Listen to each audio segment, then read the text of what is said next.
Creator and sustainer of all things and all people, you are the source of all wisdom and light. Enlighten our minds to receive your guidance, so that you may lead us into true wisdom. May all that we say and do in the service of this county, whether as elected members or as officers, be in accordance with your will and with the good of your people. Amen.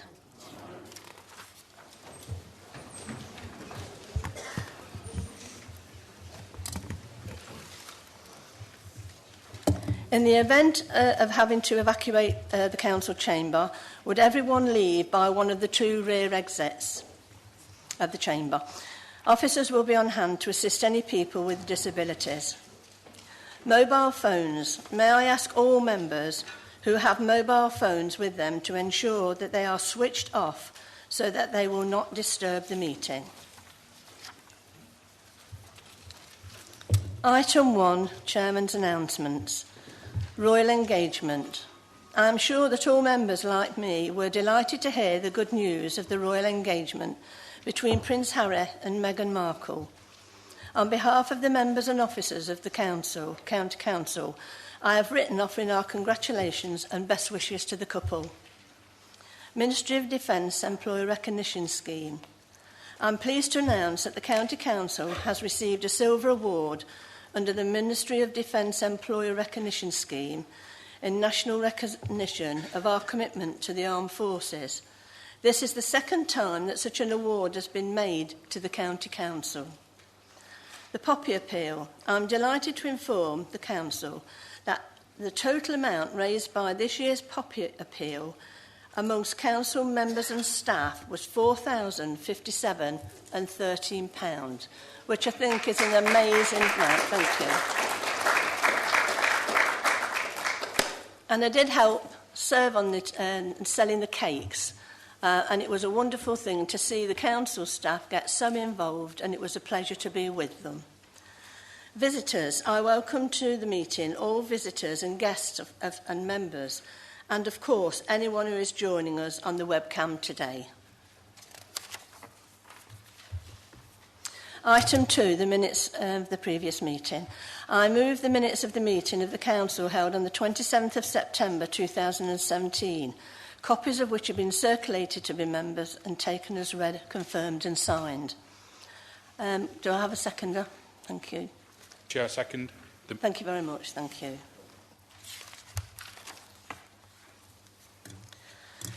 Item number 3, declarations of interest. I invite members who wish to do so to make declarations of interest in respect of items on the agenda of this meeting. Are there any declarations of interest? Yeah. Thank you, Chair. I'm declaring interest in the motion that I'm presenting as I am one of the women affected. Thank you. Any more declarations of interest? Sorry. Dr. Inan. Oh, sorry. Dr. Inan, apologies. I declare an interest in 2 items on the agenda. One is mentioned in the position statement from the leader, in that I'm a director of Carillon Wellbeing Radio, which is personal and non-pecuniary. And in the debate on Maplewell School, my son works in a special school in Ashmount. Thank you very much. Thank you. We now come to item number 4, questions asked under standing orders. And I've received notice of supplementary question and will now call upon the relevant member to put them. And question A, Mr Bolter. Thank you, Chair. Thanks, Mr Blunt, for his reply. However, Help Delivered Home, why did the County Council give a contract to 6 providers that still require improvement? I thought that one of the basic things we've done was the County Council to use providers that have got a good CQC rating rather than knowing they've got needing improvement.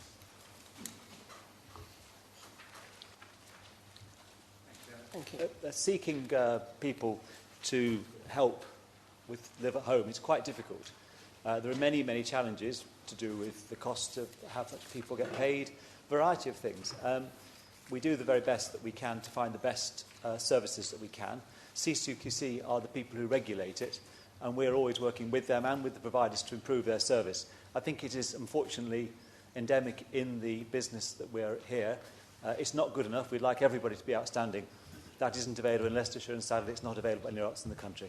Thank you, Chairman. Thank you very much. And now supplementary question from B, Mr Osborne. Thank you.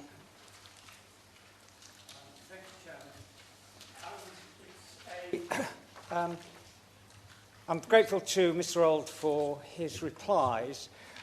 It's on the question that I'd asked on B, and it's on the first reply.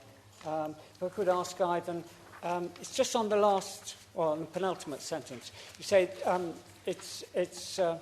of 98, at least 40 will be taken on the health service. It's just that part. Fairly straightforward. Are you saying they will be taken on by health services, or have you already concluded a contract that they will be taken on by the health services? I ask this because, as you're aware, as I am, that the contract, as I understand it, finishes in December. So I'm just wondering what surety the family who use those facilities have got. So I'm wondering exactly, is will a wish, or is it a contract that you have? Thank you, Chairman. Thank you, Mr Auld. Thank you. Thank you, Chair. Thank you for the supplementary question. I'm not in a position of knowing whether a contract has been given to the health service, so I will find out and reply to Mr Osborne in writing. Thank you very much, Mr Auld. We now come to item number 5, report of the Constitution Committee. Mr Rushton, thank you. Madam Chairman, can I move the motion on the Green Order paper? Thank you. Seconder? Mr Galton? Yes, Chair. Seconder? Thank you. No. Does anybody... sorry. All agree. All agreed. Thank you. We now come to item number 6, to receive position statement from members of the Cabinet. Mr Rushton, thank you. Thank you, Madam Chairman. My position statement has been circulated, and in the tradition that I adopt, I will not read it out, but I'll just add a few things to it. At the CCN conference, the Leicestershire funding model was well received by CCM members, who broadly accepted our model is workable, achievable, and most importantly, deliverable.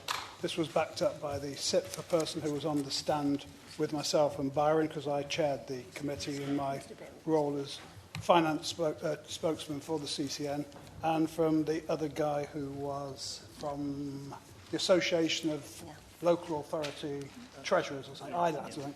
So we're doing pretty well with it. The only problem we've got, which I'm replying to today in a press release from the CCN, is the London boroughs don't like our model, but then again they wouldn't, because they're overfed grant and we don't get enough. On the industrial strategy, obviously I welcome the overall objectives to create an economy that boosts productivity and earnings. Under my leadership, we will continue to work closely with the LEP, Midlands Engine, Midlands Connect, local businesses, our city mayor, districts nearby, districts within Leicester certainly, nearby counties and cities, Loughborough University and FE colleges, and any others to support the growth of our local economy. One part of the industrial strategy that I was a little bit disappointed with, if I'm honest, was the over-reliance, maybe over-emphasis on the LEP. Now, our LEP is good. We all support it. I'm on it. Sir Peter's on it. A couple of good district leaders are on it, so it is well run. But I think the government possibly missed a bit of a trick, really, in not giving local authorities more power to help and influence it, especially where we're all working so well together. And I should communicate that to Saj as and when I next see him. Great news on the Children's Heart Unit. I know some people in here, especially Ernie, who I send my best regards to, Madam Chairman, because as you know he is not well. On the Children's Heart Unit, it was fantastic news that finally NHS England saw sense, and to give everyone their credit, it's not just us here, City Council members. I think every single member of Parliament in Leicester and Leicestershire, irrespective of their political party, supported it staying open, and luckily it has. One thing new on the agenda, which I asked the Chief Executive to investigate at a Cabinet briefing agenda and my regular meetings with the Chief, is my preventing suicide strategy. Now, I was watching a TV programme the other week, and they were highlighting the good work done in Peterborough and Cambridge. Now, as it says in my report, we do quite a lot of these things here across the piece with the health service and things anyway. But I think we should, if we can, have a stop suicide strategy and have it badged up as such. Now, we don't need to reinvent the wheel. If the one in Cambridgeshire and Peterborough is proven to be a good model, we should just use their ideas and have a Leicester and Leicestershire stop suicide strategy. Because the people who are dying are young men between 18 and 34. And as it says in here, to lose 60 people a year, mainly young men, is an absolute tragedy. And then if you take in the city, I bet it nearly doubles, because, you know, there'll be some more stress-related and worry-related things in a densely built-up city than there are in the countryside. So over the Christmas period, the Director of Public Health, along with the Chief, will be looking at this, bringing a provisional report back to Cabinet in January. I have a couple of contributions from members on my side. I'd welcome any contributions from opposition members. And also, if you don't want to speak today, if you've got any good ideas, if you can send them in to myself or the Chief, we'll take them into consideration, because we want to make a good fist of this and show that we're serious about it. Next one is obviously a visit by His Grace the Archbishop of Canterbury. Peter hosted him, because it was in the bit next to the cathedral that he happens to own. But it was really good to see him. It was prestigious event, really, and the only person who sorry and happily couldn't attend was Lady Greta and Jenny. She was down in London picking up her award for long service, because, as you know, she retires next year. She will certainly take a lot of replacing, and the only reason she's retiring is because she gets timed out. Once you hit 75, for some arbitrary reason, you can't be a Lord Lieutenant, which in my view is a great shame, because she will take some replacing.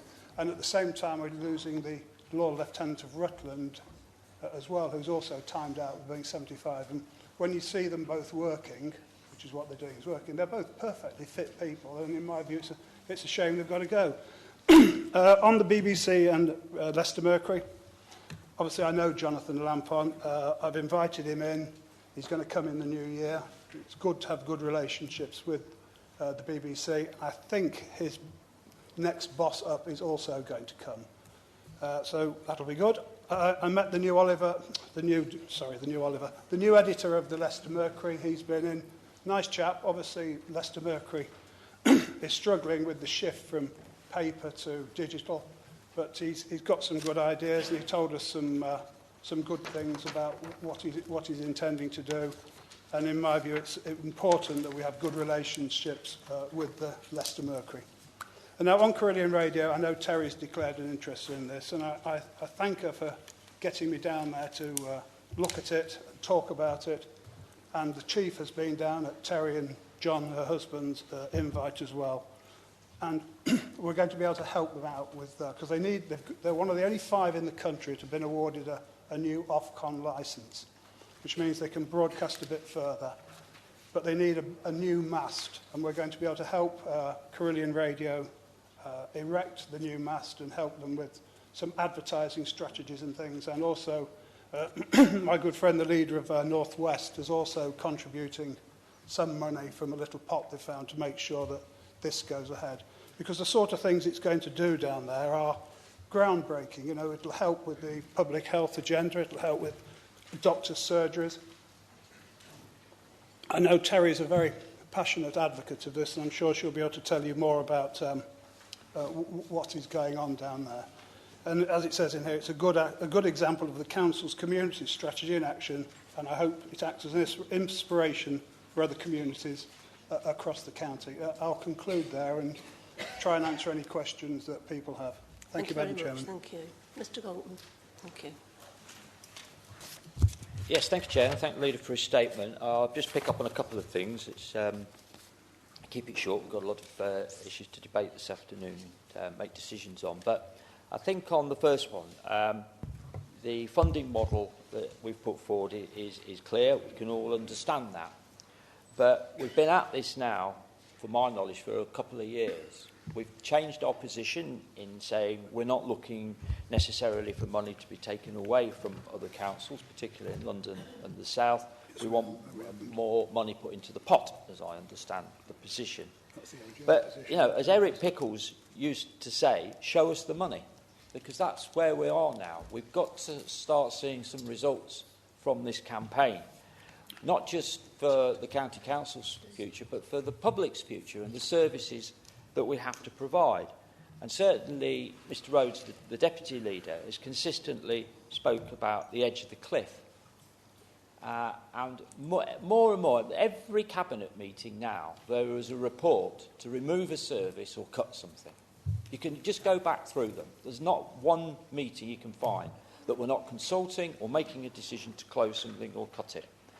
And that's the focus of today's agenda as well, isn't it? So it is time we got some kind of better deal. It is time that the government showed us some money, because that cliff is just getting closer and closer and closer.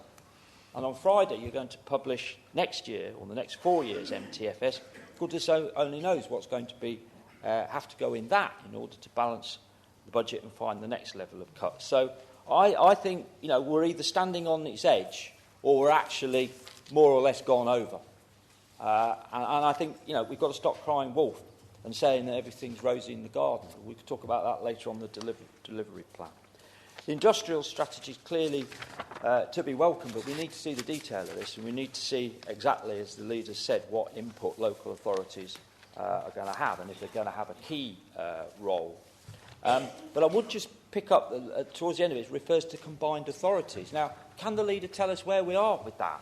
Time is going on. It's well over a year, I think. We got money in the budget to deliver, to fund the combined authorities, because it was recognised as a priority. It doesn't look like that's going to get off the ground in this financial year. So, you know, I'm starting to hear people saying, look, we need to resolve this. We need to either do it or we need to abandon it. And I think we need to have a firm timescale to work to. I think everyone in this chamber would welcome the decision on the heart unit. And I know many members who joined marches and did media and press stuff on that. And, you know, thank goodness we got a sensible outcome on the second time. And then finally, Joe, of course, we would absolutely support a plan to help prevent more suicides. That's got to be a priority in this county. Would support anything that's done there. I'll leave it at that, Chair. Thanks very much. Thank you very much, Mr Galton. Dr Onion, thank you.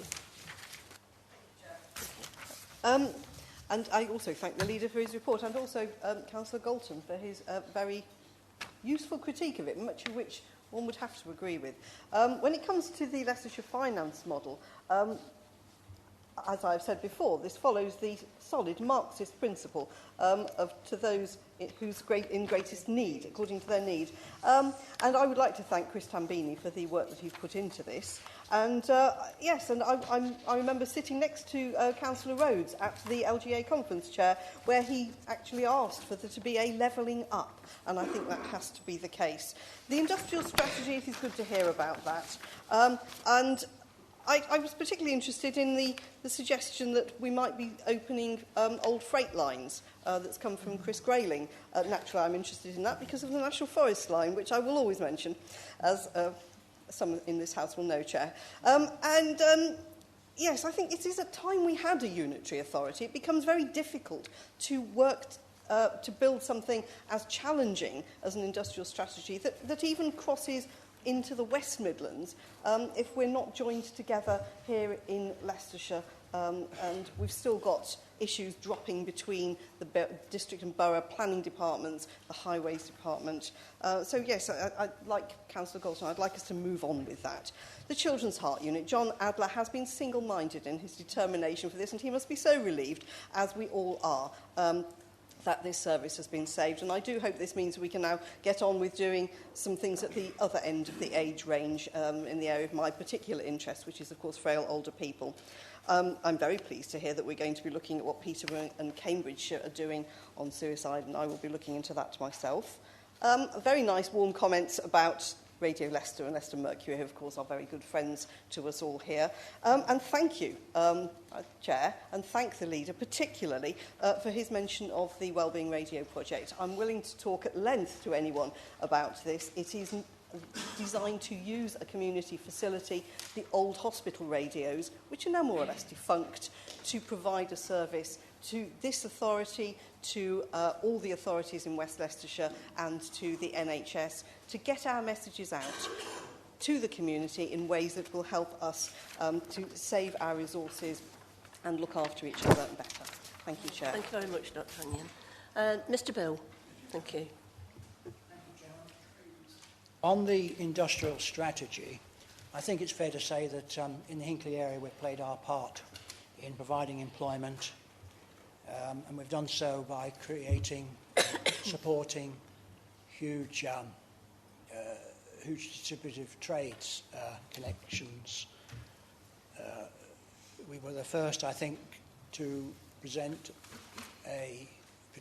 an enterprise zone in the form of MIRA, and we've supported operations such as Caterpillar, Churchill's, and a whole range of other highly technical projects which are linked not only with the local economy but obviously with the West Midlands economy. But there comes a point where I think we have to ask how much more we can do without creating a total change of the countryside which we've all come to enjoy. I will be speaking on this later, but I have real concerns about an emerging proposal, which is to build a 730-acre freight depot in that area of space between Sapcut, Burbage, Hinckley and Earl Shilton, which will wrap around Burbage Common, an area which you know well, Madam Chairman, and will totally change the countryside as we now enjoy forever. Now, this might be what the people of that area want, but what really concerns me is that these proposals are being worked up by people who don't live in the area. They won't even come here because they are so massive. They will be sent to the National Productivity, or whatever we call it, agency of the government. So not only will the people of the area have very little say, as far as I'm aware, but also we will not have any say here as elected members either. I think that it's not only that freight depot, there are other proposals in southern Leicestershire as well, which will, as I say, change the face of the countryside forever. And this might be what the people want, but until we actually hear from the people, I think we want to be very cautious about promoting these strategies. Thank you very much. Thank you, Mr. Bill. Dr. Feltnam, thank you. Thank you very much, Chairman.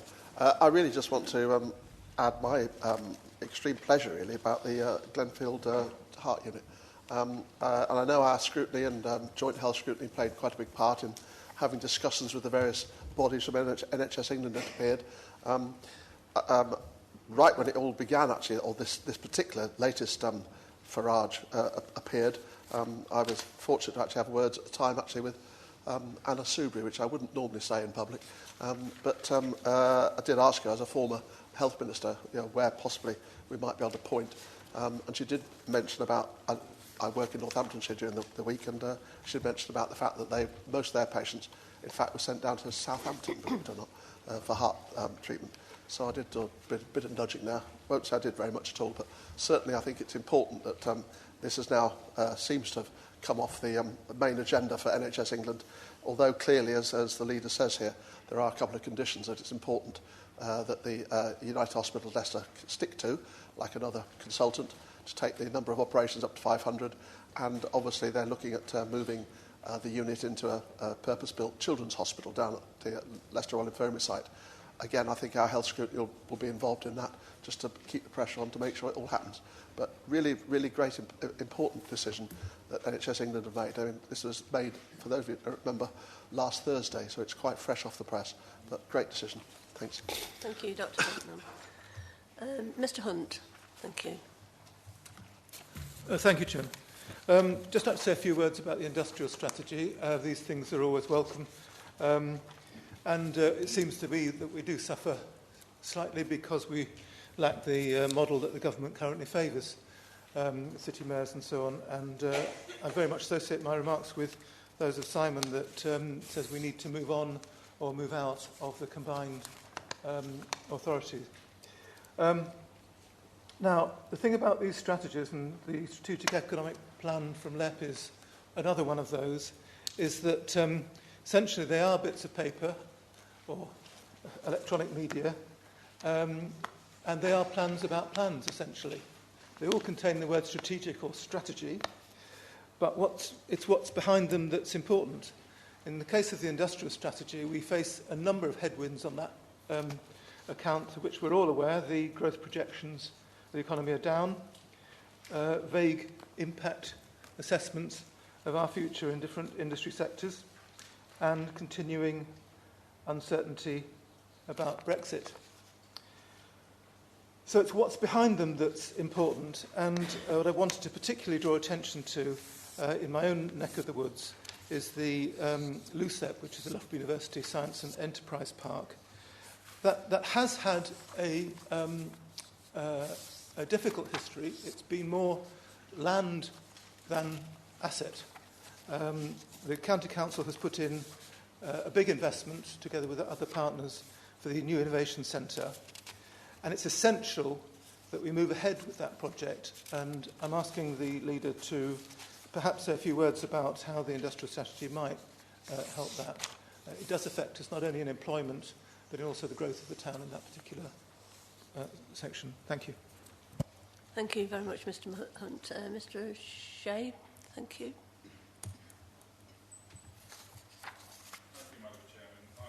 I too am very grateful to all the work that this council has put forward to saving the Glenfield Heart Unit. I know all those councillors here voted in support of that, and the great work that the community has done as well to support that. However, I'm coming to a point here where, during the leader's statement, he's mentioned the preventing suicide, and I think it's very important that we as a council do join up and see what Cambridge and Peterborough are doing so well to help people that are on the edge of suicide and thinking about it, because this time of the year with austerity and things going on is a very difficult time for people, and we all must realise that people do have low ebbs, and if we can do anything to help them, because in my former career I've come across this and dealt with this, and it is a truly tragic event. And simple things can be put in place at times to prevent this, and anything we can do as a council, Leader, you will have my support. Thank you, Mr. O'Shea. Dr. Bremner, thank you. Thank you, Chair. What I'd like to say is thank you, Leader, for the opportunity to speak on preventing suicide. What I'd like to offer to the Leader is working with organisations, and as a man just shy of under 50, as in the report, working perhaps with, where as a commuter you hear a person on the line. If you work with East Midlands Trains, if you work with mental health departments. But it's not really trying to burden people with this. It's opening people up so that they can share, have access points where people can meet.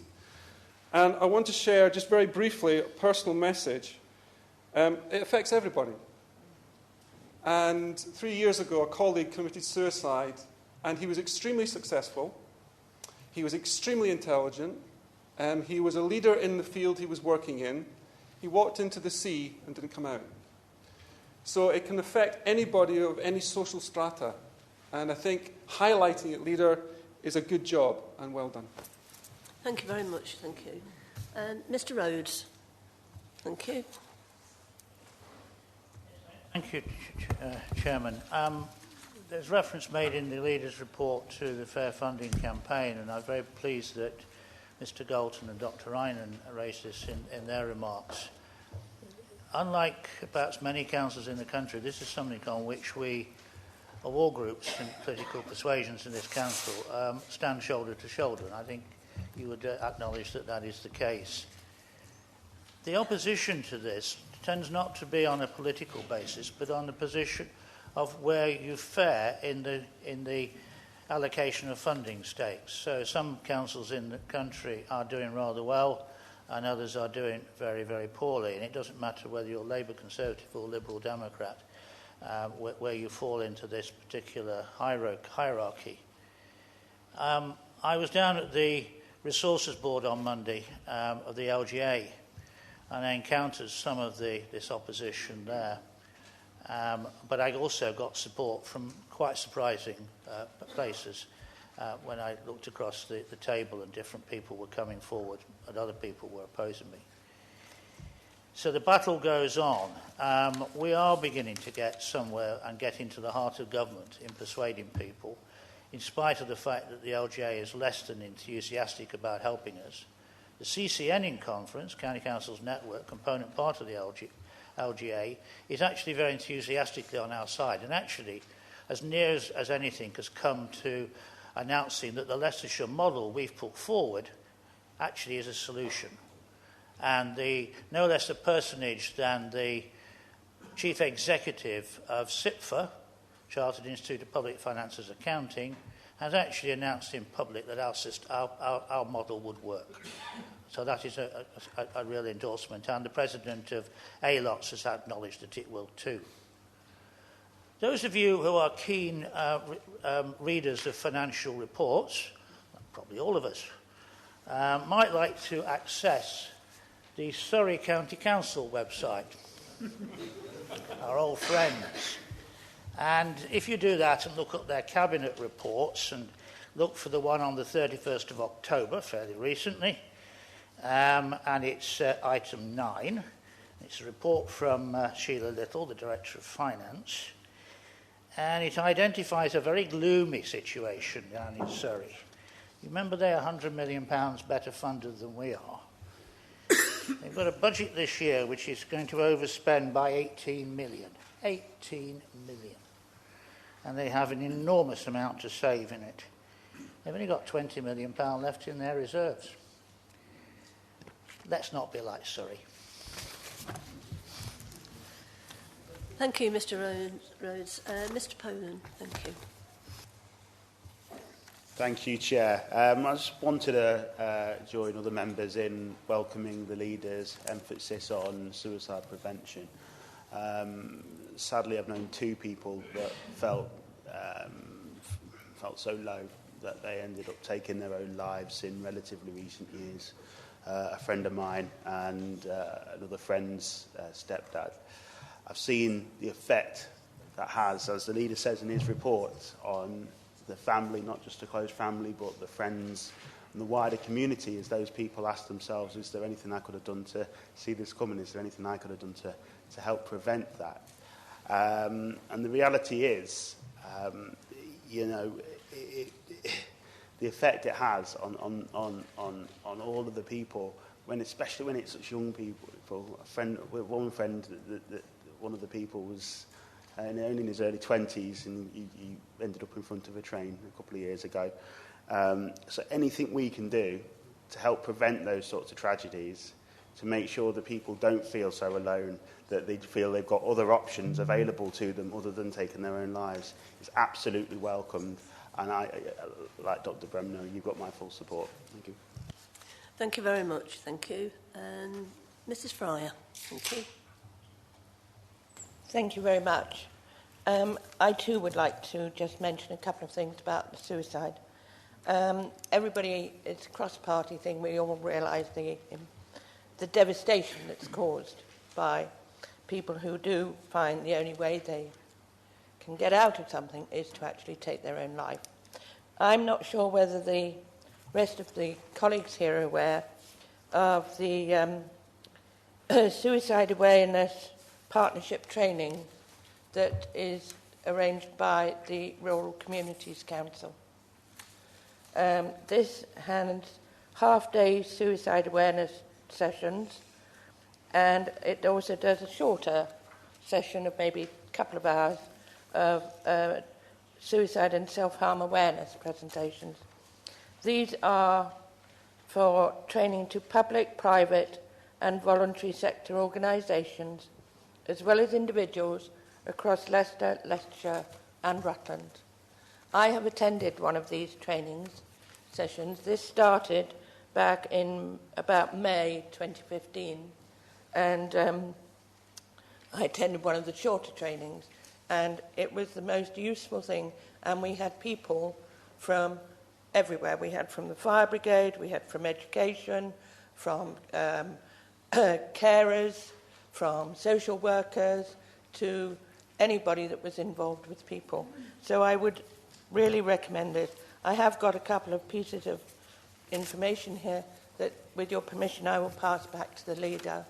And I would suggest if everybody looks on the website of the Rural Communities Council, they are there available. Thank you. Thank you very much. Thank you. Mr. Rushton, do you want to come back? Thank you. Thank you, Madam Chairman. First of all, can I thank the contributions today on my idea of the Stop Suicide campaign for Leicester and Leicestershire, in particular Dr. Bremner, James Poland and Hilary Fryer. If you have anything that it is valuable to the project, please send it to me or send it to David Briscombe or anyone so we can feed it in. Because as you say, it doesn't only affect the person that commits suicide, it affects his family, his friends, and also one of the tragedies is when people throw themselves, say, under a train, it affects the train drivers that badly sometimes that he just physically cannot go back to work. And also it affects the ambulance crews, the police, and all these other people. You think it's just one person affected, but it spreads out in a huge pool of affected people. I think Simon Byron answered your question on the Fair Funding campaign, but I can say, although you say every cabinet meeting there are cuts and suggested savings, etc., there's also growth in there. So when you see the MTFS coming forward, say for next year, okay, there is £15 million worth of savings, but there's also £12 million worth of growth. So that we are doing new things. We're having to cope with problems that Ivan's got, problems that Richard's got. So it's not all doom and gloom. And when you see the capital programme, it is the best capital programme which we would have ever had. So it's not all doom and gloom. But if we were better funded, we wouldn't have to make some of the savings to being foisted upon us. On combined authorities, I know our deal, which we all worked hard on, that's me, City Mayor, district leaders, LEP, universities, sits on Saj's desk. And I am told it is going to go absolutely nowhere. What we need to wait for now is Saj is going to issue new guidance, so he says, on combined authorities. And I think it will then have to retweak or re-engineer our bid, because at the moment I honestly don't think it's going anywhere. And I have spoken to him at length about it. He knows it's on his desk, but he's got other things on his desk as well. And I don't think, in all honesty, that our present bid will cut the mustard. So we need to wait and have another go. But just because we've failed this time, we must keep having another go. We must keep being part of the Midlands engine. I know it's turgid. I go to the meetings. We must be part of Midlands Connect. I know it's turgid. I go to the meetings. East Midlands councils, sometimes they're turgid, but I go to the meetings. We've got to be in there. We can't ignore them, and we can't withdraw. Terry, on your speech, you mentioned about, obviously, Carillion Radio, and I think it would be beneficial, if you've got the time, to put a little email together to explain to members what Carillion Radio can deliver. Because, I know, the Chief knows, but a lot of other members here won't have any idea what you can achieve and how far you'll be able to broadcast. So it won't just be Colville and Whitwick and Ashby. It will reach into Market Harbour. It will reach into Melton Mowbray. So a little note about what you can achieve would be super useful. Max, on the so-called LUCIP, I'm 100% supportive of it. It is a gem. What I'll get you is I'll ask Tom Pennell to do a briefing note about how we're progressing with it, because we are super keen on developing it. Loughborough is our biggest town. It's taking massive housing growth. And this sort of expansion, it will be very, very widely welcomed. I'll conclude with that, Chairman. Thank you very much. Thank you, Leader, and thank you all for your question, speaking on that issue. We now come to item 7A, Maplewell Hall. And that's the motion, isn't it? Yeah. So now we have a motion. Mr. Old, thank you. Excuse me, can we just have one meeting, please? Thank you. Thank you, Chair.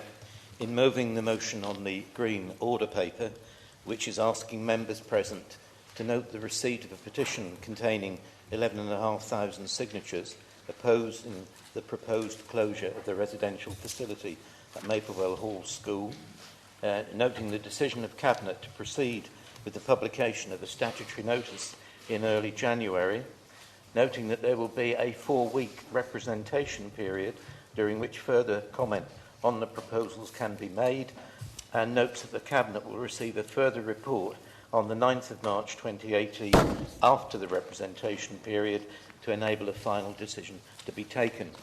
And the reasons for that are set out in the report that all members have received. Obviously, the first part of that report is basically a preamble setting the scene. A key part for me is on page 27 in the report, paragraphs 14 to 18. This Council has not innovated education, health and care assessments. They have been directed upon us by the government with a deadline to get all 3,600 statements of special educational need converted to EHCs by March of 2018. 96% have so far been completed. I'm advised by officers that all the children who attend Maplewell Hall have had an EHC.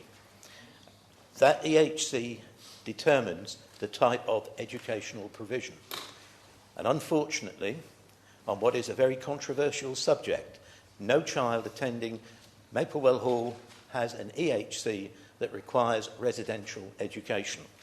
And the background to that is outlined, as I've said, in paragraphs 14 to 18.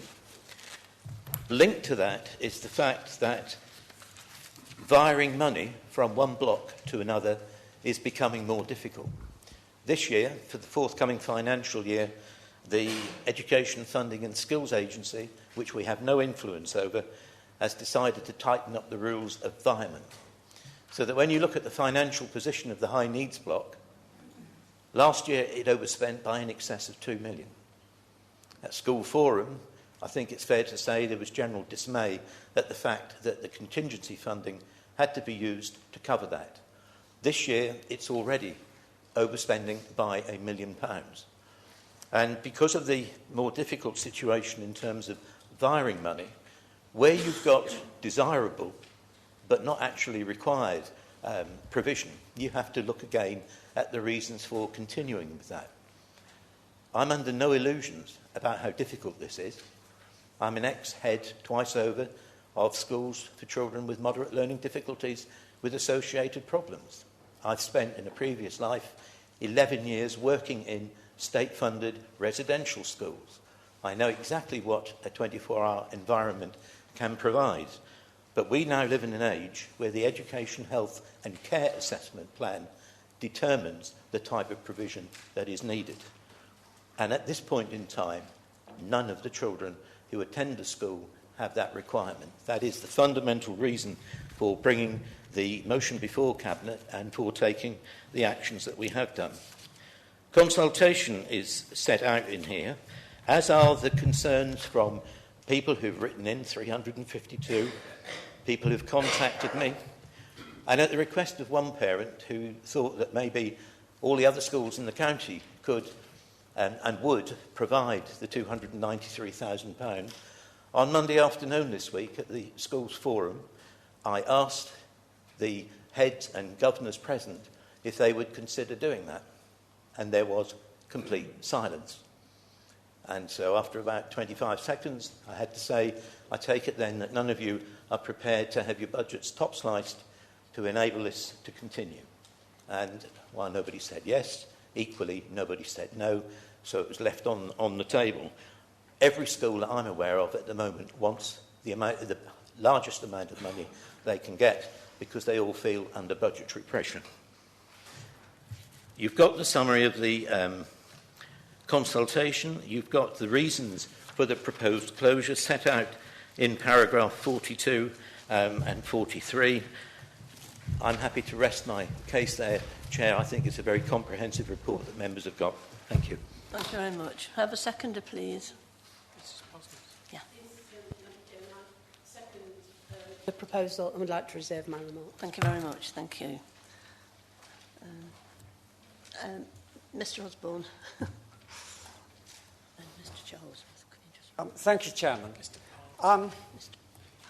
Chairman, getting old means sometimes being rather forgetful.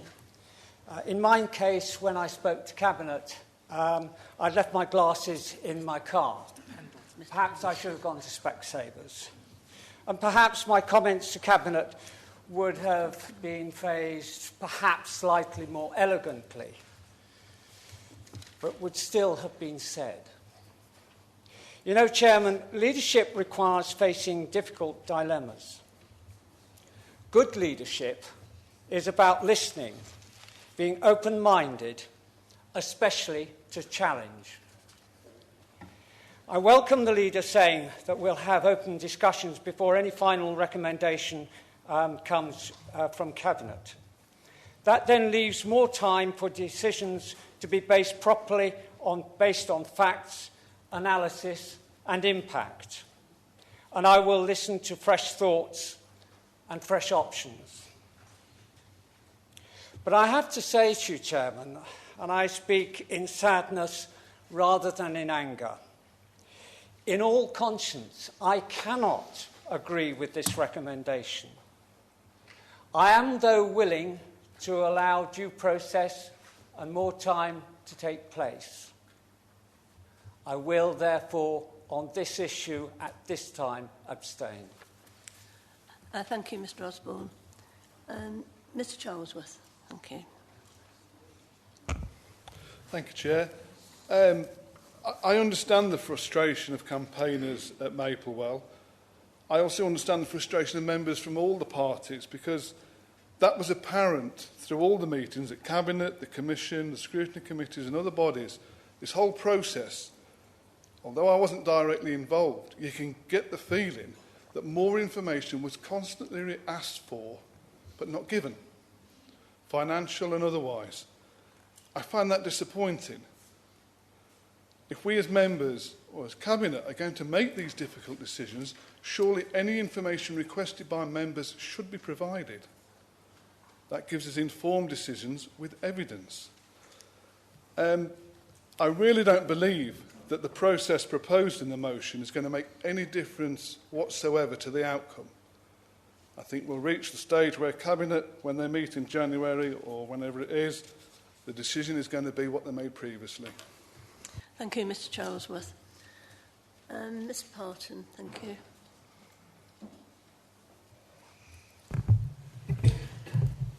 So, regarding Maplewell Hall, to carry on with what Mr. Osborne was saying, I think what is leadership and what do leaders have to do? And I think there's two things that we look for in a leader. And the first one is someone who has to put their hand in the fire and say, well, we've reviewed all the facts, all the problems, all the arguments, but we're going to go with this. And Mr. Rushton is someone I would trust completely to do that, because he's a man of the deepest energy, intelligence and integrity, and he's got to make this decision regarding Maplewell Hall. But the second aspect is that leaders have to show us the facts, and sometimes, of course, that means opening the door to something that's very uncomfortable. And, of course, you know, this is something to do with Maplewell Hall. Now, there are three people who are critical to this debate, from my perspective. A couple who, between them, have served 50 years service to Maplewell Hall School. And then there's the lady who organised the 11,500 strong petition, and we're privileged to have her here today. And all three of these special people I know well, and because they live in Loughborough South. And to these people I made a simple promise. So one of them was to visit Maplewell Hall School, and I did that, and I have to say I was expecting to walk into, rather naively, pandemonium. But instead I was stunned to find an incredibly well-organised, happy school. And I watched a Year 7 group come out of class and looked them in the eyes, and they were just all so contented. And to the residential manager who showed me around, and we're again a privilege to have her here today, I promised assistance, but practical assistance. Now, personally, I'm vehemently and fundamentally opposed to these closure proposals at Maplewell Hall School, but today I will vote for the next level of consultation, because, you see, we're still able to honour our promise, because, you see, what this allows us to do is to move to the next level where we can look at the facts. And I go back to what a leader has to do. All we want is to be shown the facts, whether they're comfortable or uncomfortable, but we can look at them.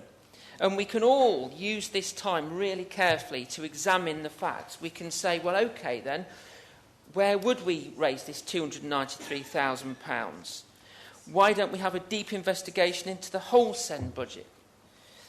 And so at the end of the consultation, the end goal is that we will have all established all the facts.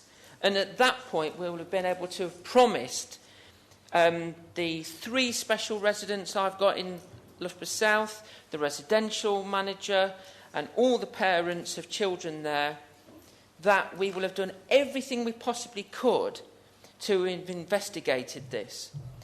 And if at the end the answer is that it's the uncomfortable truth that we don't want, then due to the highest levels of integrity and service we must uphold, I will stand behind my leader and support his proposal, whatever that may be. But for now, we need to be shown all the facts as they really are, and we need to do all we can, in my belief, to save the residential facilities at Maplewell Hall. Thank you very much. Mrs Taylor, thank you. Thank you, Madam Chairman. As a local member for Maplewell Hall Special School, I have spent a large amount of time looking into the proposed closure of the residential facilities at the school.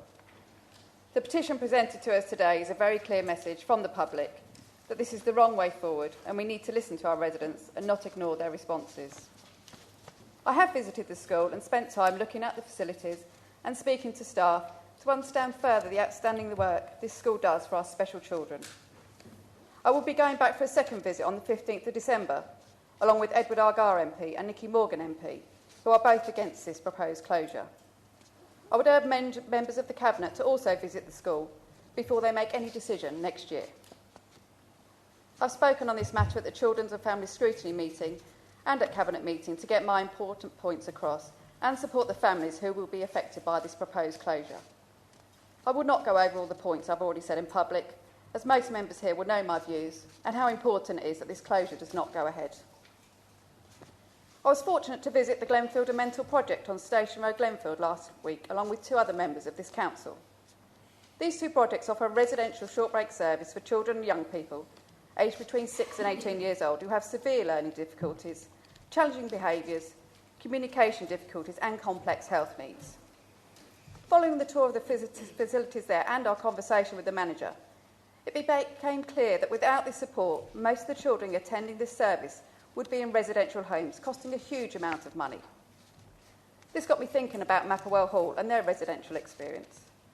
Without the support of the residential facilities at Maplewell Hall, helping these children with moderate learning difficulties become independent adults, these children and their families will be accessing services that they do not need at the moment, greatly affecting the stated savings from this budget and passing on the cost to different budgets. This makes no sense at all. There is information in various reports stating that the evening activities will continue if the residential experience is closed. I'm still waiting for the information about the costings of both these activities and how the costings are split between the 2. The link between the evening activities and the residential experience are so closely intertwined that I have great concerns that if you lose one, the other will not have the desired effect. These children with moderate learning difficulties are the group of children we can help the most. We can teach them important life skills, enable them to go into paid employment and live independently with minimal support in the future. Since being in local politics for the last 2.5 years, I've made many reports that look at prevention rather than cure, being proactive rather than reactive. Councils all over the country are working on preventing falls in the home by investing money in prevention, education and equipment. This saves money by not having people admitted to hospitals and care homes. Providing funding and education on how to stay at home for longer for our elderly residents to prevent them from being admitted to hospital or care homes, saving money in the long run. The residential facilities at Mapplewell Hall are using prevention rather than cure. They are preventing these children from leaving school and transferring to the adult social care budget, saving huge amounts of future spending for a small investment now. The more money we invest in prevention now, the less money we waste in the future. I was interested to read in the papers for the next item on the agenda regarding the Council's strategic plan for 2018 to 22. This plan includes the principles which will shape the Council's approach and vision for the future. One of the principles is called informed. This states, we make good decisions based on evidence. I have been asking for the facts since this process for the proposed closure commenced, and I will continue to ask. We cannot be presented with a report that includes approximate amounts and amounts that are thought to be minimal but not yet identified, and then be asked to make an informed decision. I urge the Cabinet to make sure they have the full facts and the true saving figures before they make any decision. In summary, I urge the Cabinet to consider the decision they are being asked to make next year very carefully, to ensure they have the full facts, and please listen to the residents of this county and beyond that couldn't have provided you with any more evidence that to close the residential facilities at Mapplewell Hall will have a huge impact. Nobody knows what that impact will truly be until it happens, and then it will be too late.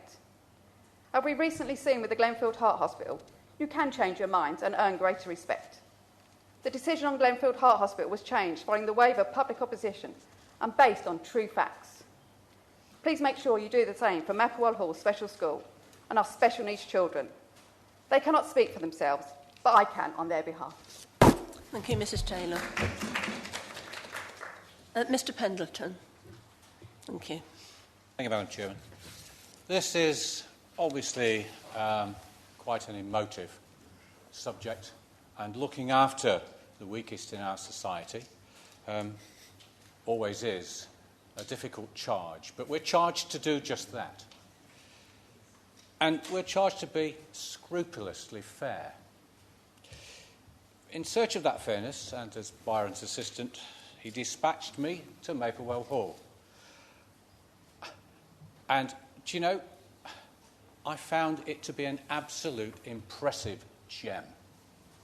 What a super school it is. High Ofsted. We have supported it, and we've supported it well. The deputy head there took me around and showed me all the teaching rooms that we've refurbished, and I'm absolutely 100% behind them. But I'm only behind them in the sense that we need to divvy out that particular provision that we're looking at fairly. And it seems to me that not all the pupils at Mapplewell Hall actually do benefit from that residential facility. It's very difficult to see that the education, health and care plans actually of pupils at Mapplewell Hall don't specifically include that as a requirement. And I think that is one of the conundrums which, in all fairness, we have to bear in mind. Now, there's no doubt that pupils gain from that residential experience, and I think we need to understand it. But what we need to be careful about is that we don't allow a very small proportion of those pupils to benefit. Because if we were to do that, that would equally be unfair to the rest of our moderate learning difficulty pupils in special schools in Leicestershire. And so Maplewell Hall actually has a very privileged position. And it is that I think we need to be very careful about outlining, that is what we're looking at. Now, I wonder, what precisely do the governors think here? What do or does the management say and do about this? So far, our unofficial, if you like, meetings and semi-official meetings with them have actually not tapped into the other 60% of parents and pupils because they haven't actually chosen to attend public meetings so far. You know, they have a right to be heard, and we have a right to listen to them. And so I really do think I want to welcome and support the motion to engage formally with all parents and pupils and educational professionals. That way, we will have a measured and full picture which any logical and scrupulously fair decision can be made from. I support the motion, Chairman. Thank you. Thank you very much, Mr Pendleton. Mr Mullaney. Thank you. Clear from the number of residents attending today and also the fact that this is the first 10,000 name petition that has triggered a debate in this chamber, that this is an issue that concerns many people in Leicestershire. I've received, as I'm sure has every councillor in this chamber, letters of concern from parents who are worried about the effect that this closure could have upon their children and their future chances in life. Each of them has their own story to tell of how Maplewell Hall has helped their child, particularly in becoming more confident and independent, two characteristics that will make a huge impact on how they get on in the world as adults. One mother told me about her son with autism, who's benefited greatly from his residential stays.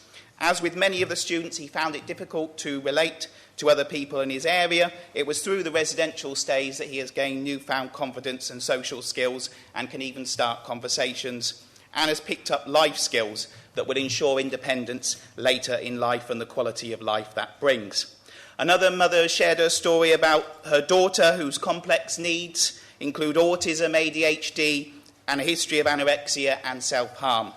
She too struggled with social situations and building social skills, but now carries herself with confidence and is even eating meals with friends, something she was unable to do before. The mother had tried to teach her daughter life skills herself, but that couldn't compare to the experience she had when taken away from her home setting and given the encouragement and space to take responsibility to do things such as make a sandwich or wash her clothes herself. As before, we saw a huge increase in the young lady's social skills and life skills, leading her to make friends for the first time and setting herself on the path to a fulfilling and independent life.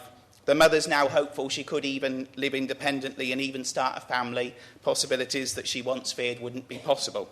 A third parent with an autistic son even credited this experience with improving his organisational skills and educational abilities. She believes that the impact on educational outcomes shouldn't be overlooked, and she believes that her son's progress through the residential scheme has allowed her to reduce her direct payment requirements by £300 a month. A reminder that investment here has quite likely led to savings from other areas of the council budget. With all these stories we received, there was a common theme of how young people with various difficulties holding them back in life were able to make significant breakthroughs. As a result of these experiences, they emerged with new social skills and life skills to help encourage an independent life. It was also common for the parents to express fears that the closure of this facility could lead to a loss of these positive outcomes and could instead lead to these vulnerable young people having an increased risk of isolation with a negative impact this could have on their future. Given what's at stake, I would ask the Council to rethink this decision, that the decision is premature, that we should explore all the options ahead and take more time to see if there is a way that we can ensure that the positive impact that Maplewell Hall has had on these young people can continue in the future. Thank you, Mr Mullaney. Mr O'Shea. Thank you. Thank you, Madam Chairman. I too am concerned about the closure of Maplewell Hall. It gives an excellent overnight stay to children with special needs and disabilities. I didn't become a councillor to make cuts. I wasn't, in my wildest dreams, wanting to be here today, to be here to say I want to make cuts. I'm not of that type of person. Social care is important to us all. There are questions that still need to be answered on Maplewell Hall, as Councillor Taylor has said. I, with a heavy heart, will say today that I will support the motion because I know that it will give 4 weeks extra consultation to this process. It's not a final deal at this present time, and I want more answers from the questions that have been asked so that we can look at the whole picture when it comes to making a final decision. That is the reason why I will vote today for the motion, knowing full well that there is further consultation with all the relevant parties involved. Thank you. Thank you, Mr O'Shea. Dr Onion, thank you. Thank you, Chair. I have to express my sympathies with Councillor Ivan Old. And as Councillor O'Shea has said, none of us go into this job in order to make things worse for people. This is probably the most sensitive decision that's come to this council in a long time. I understand that one of the arguments made for closing the residential facilities at Maplewell School comes from the fact that none of the children have a need for residential care identified in their educational health and care plan. Maplewell parents have told me that when creating their child's care plan, they assumed that the residential facility was a given and therefore it was not added to the plan. I'd also like to refer to the answer to the question posed earlier by Councillor Osborne, in which he asks about those children with autism who have high needs, of which there are 280 in the county. Half of these are being educated outside the county, that's 150, at a cost of £64,734. It doesn't say over what period that is, but it still seems a large amount of money. Councillor Mullaney has mentioned already a child who is the daughter of the woman who brought the petition, and she wrote to all of us to explain her complex needs. This young lady has autism, anorexia, self-harming, anxiety, ADHD, agoraphobia, and when she entered Maplewell, she was a selective mute, and I understand that she is not now. And her mother attributes her daughter's recovery to the hard work of Maplewell residential staff. I do not know how representative this young lady is of the children at Maplewell, but I do know something about children's mental health. And I also know from personal experience just how ill mainstream school made my autistic son.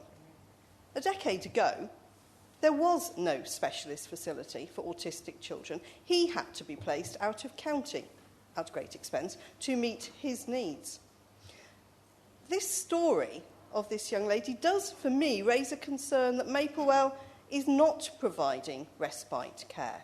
It is plugging a gap in children and adolescent mental health services, providing, in effect, a cost-effective inpatient experience for children with autism who are, like this girl, quietly and uncomplainingly seriously ill.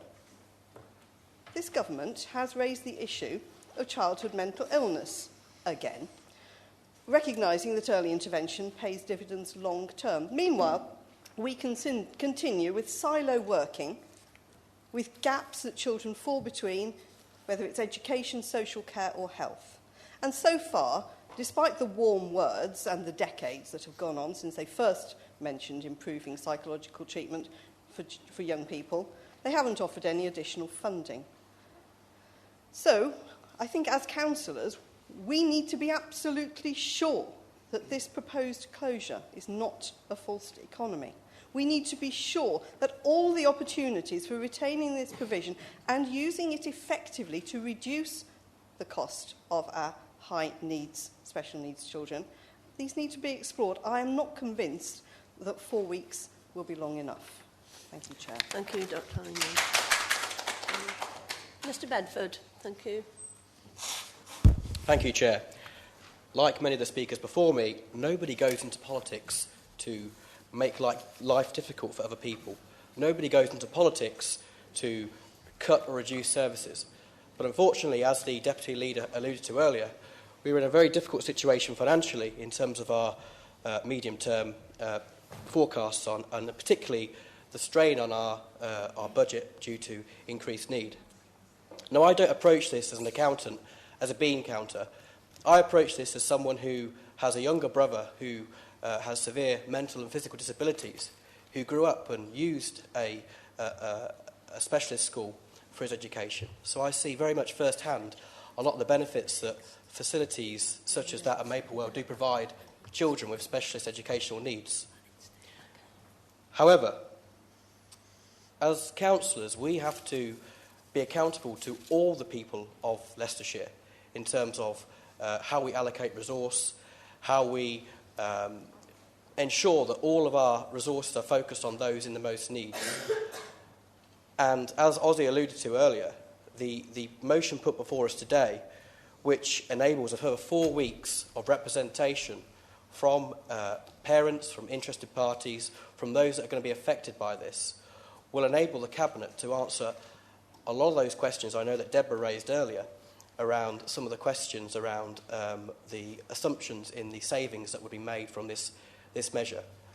So, unfortunately, and I do this with a heavy heart, I do feel that I will support this motion today because I believe that we need to progress the Cabinet to enable them to look at all the facts and to make an informed decision. And by voting for this today, we'll enable that to happen next year. Thank you. Thank you very much. Mr Kaufman, I understand that you wish to propose an amendment. And would you like to put it forward now? Thank you. Thank you, Chair. Yes, I would like to move an amendment that would refer this decision back to the Cabinet and ask them to think again and basically to stop the clock, because I don't think a month over the Christmas period, 4 weeks over this period of time, will be enough. The key reason is that this decision feels to me premature. There's so much we don't know. Do we know the full impact on the children if we remove residential facilities? Are we sure that this won't lead them to developing more complex needs that will cost us more to deal with in the future? I see no evidence of such an assessment being done. At the recent Children and Family Scrutiny meeting, I learned that this council don't even know how the £293,000 that we're talking about is spent. Only the school knows. So how are we to know exactly what will be lost? How can we know if there are alternative ways of delivering this service? At the scrutiny meeting, having met the parents of these children, with the grit and passion, I have to say that I've been impressed with by their determination and how much awareness they have raised in this campaign. Getting 11,000 name petition to hear is as much as would exhaust anybody. With the work that they've done, at least we can do is to make sure that we postpone any decision until we've fully investigated the impact of this decision, how this money is actually spent, and whether there are any possibilities for an alternative approach to this. I was also surprised to find a reference to Grenfell Tower in the more recent drafts of this report. They weren't present in the earlier draft. They seem to have put in their response to this petition. They seem to be put in to the response to their petition. It's something you'd see sort of in Yes, Prime Minister. All I can say is that we're determined that we're going to close this facility down. Then I'm sure we can conjure up all kinds of ingenious reasons to justify it. But that doesn't make it a right decision. What I do know is that this is a highly valued service, highly valued by the children and highly valued by the parents. Many of them have shared their stories, and to hear these young people overcome challenges, make friends and develop vital life skills is really heartening. The key benefit of taking these people away from their homes for a few nights is that it pushes them to develop independence in a way that other experiences can't.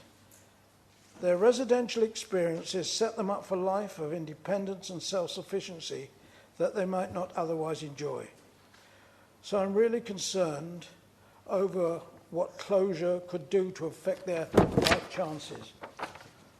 I'm also concerned that losing this independence and self-sufficiency could lead to more of them requiring more expensive service in the future.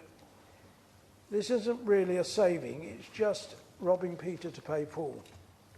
For every problem that this report presents, I feel that if we really looked for one, we could find a solution. If we don't feel that enough children in the county benefit from these residential facilities, then why don't we find a way to open them up to other children?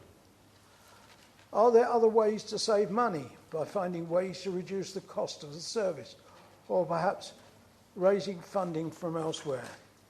There are so many unknowns, and it really doesn't feel like we've done all we can to find a solution. With the work these parents have done to bring the issue to us today, at least we can try. I therefore ask my colleagues in this chamber to refer this decision back to the Cabinet with a request that the decision be deferred until more work has been done to try and find a solution that works for all. And I'd like to move this motion that I have on the yellow paper here, which I trust you have, Madam Chair. Thank you. I have. Thank you. I've read it. Thank you. Thank you. Do we have an amendment to the motion, Mr. Goldton? A seconder, sorry. Yes, I would second that, Chairman, and I'll speak now, if I may. I think it's important that we... I'm afraid I don't share the enthusiasm of those members on that side that have said, well, all we need to do is carry on this process and allow it to continue. We need to remember what the Cabinet decided to do. What they decided to do was give approval to the officers to proceed with the proposal to close the residential facilities at Maplewell Hall. Now, that requires further consultation. But let's not kid ourselves that we can somehow duck this issue in front of the Council today. It is extremely rare. In fact, as has been said, no other petition has got anywhere near the threshold that's required. And what signal does it send to the people who went to the time and trouble to organise a petition of 11,000 signatures, to secure a debate in this council chamber today, that the Cabinet at their meeting last week ignored all those concerns and objections and actually voted to press ahead with the closure? That is the decision they took, whichever way you want to turn it. What difference would it have made if they'd allowed this debate to take place today and put off their decision to the next Cabinet meeting, which is actually only a few days away on the 12th of December? What was the urgency in making that decision then? The threshold which requires a petition to get 10,000 signatures to get a debate in the Council chamber was set many years ago by the leader's predecessor, David Parsons. We said at the time that the 10,000 barrier was too high and would make it difficult, if not impossible, for a group of concerned residents to get an issue considered by all 55 members of the Council, Leicestershire's largest democratic forum. But the people concerned about the closure of residential facilities at Maplewell Hall have managed to do just that. I think they are the first group of people to achieve the barrier set by the Council, and for that reason, if no other, we should take their views very seriously and we should give them great weight, not just dismiss them, as the 8 Conservative councillors on the Cabinet did on the 24th of November. So let's just be clear. We all, or particularly the Conservative members on that side, put the Cabinet there to make these decisions. But this has now come to the Council, and we need to take the matter seriously for the reasons that I've indicated, Chairman. So I just want to say a little bit about the broader issue, why I think we need to stop this process. Mention has been made earlier about the Council's financial situation and just how many vital services are under threat now and in coming years. And at the meeting, one of the more memorable comments was made by Byron when he said that he agreed with the parents at Maplewell residential facilities provided a good and valued service. But it was all due to the budgetary constraints that we're now having to cut a valued service. And under normal circumstances, we wouldn't even consider doing that. So it seems that austerity is bringing us to a new low. When the council raised the cost of post-16 home-to-school transport in the past, we made sure there were provisions to protect low-income families and children with SEN students from unaffordable costs. Now the council is consulting on whether to remove even those protections from the poorest and most vulnerable.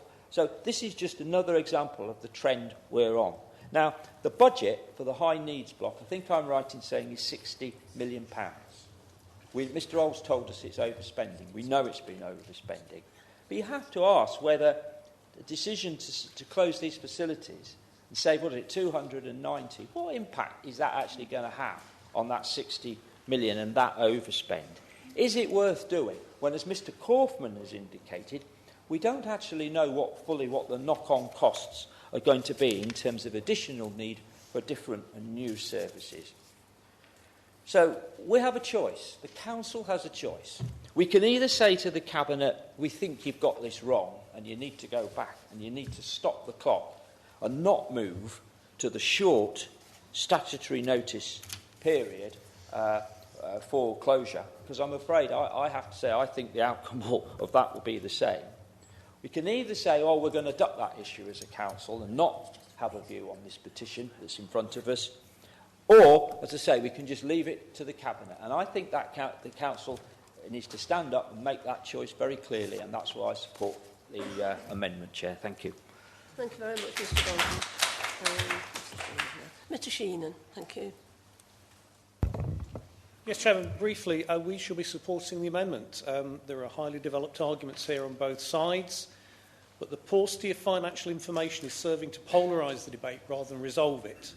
So, like I said at scrutiny, let's have some more time, get the facts straight, and improve the chances of getting the right results in this very important matter. Thank you, Chairman. Thank you very much, Mr Sheenan.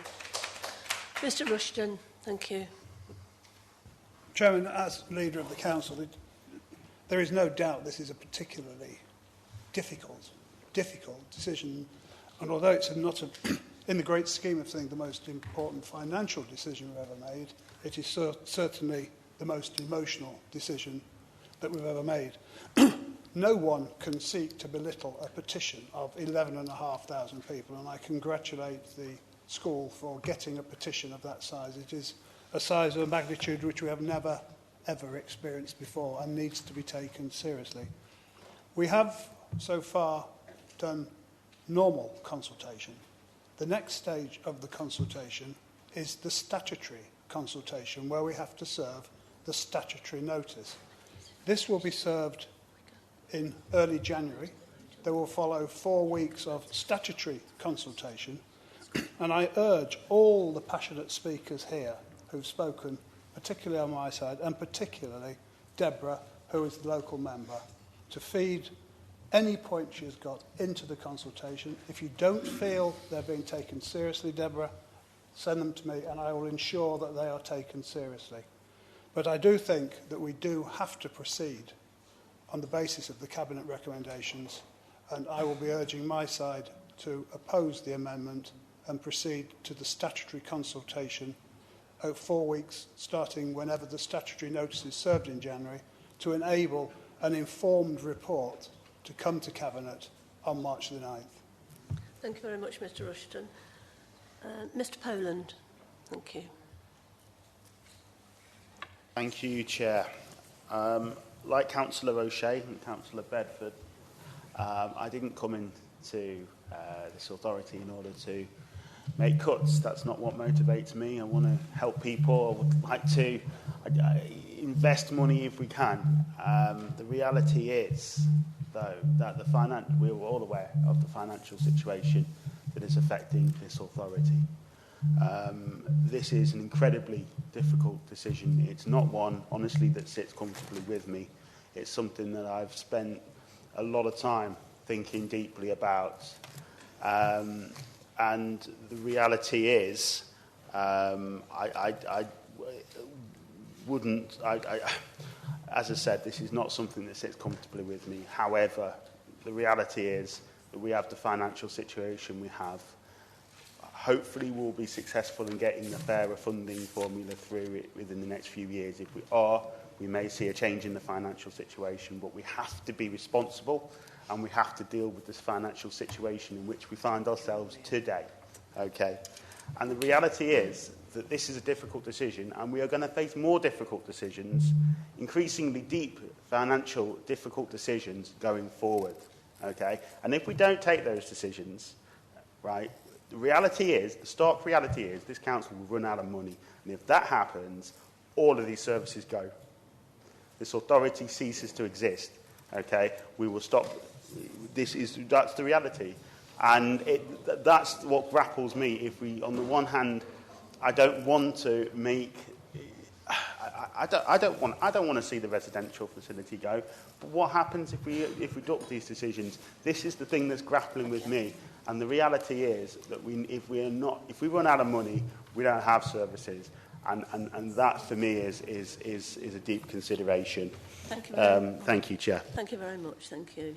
Dr. Bremner, thank you. Thank you, Chair. I sat on the Children and Family Scrutiny, and I want to be true to what I said there. I said that I needed more information to make a decision. I think this report in front of me gives me almost all the information that I need. There are just two areas which I'd like a little bit more flesh around.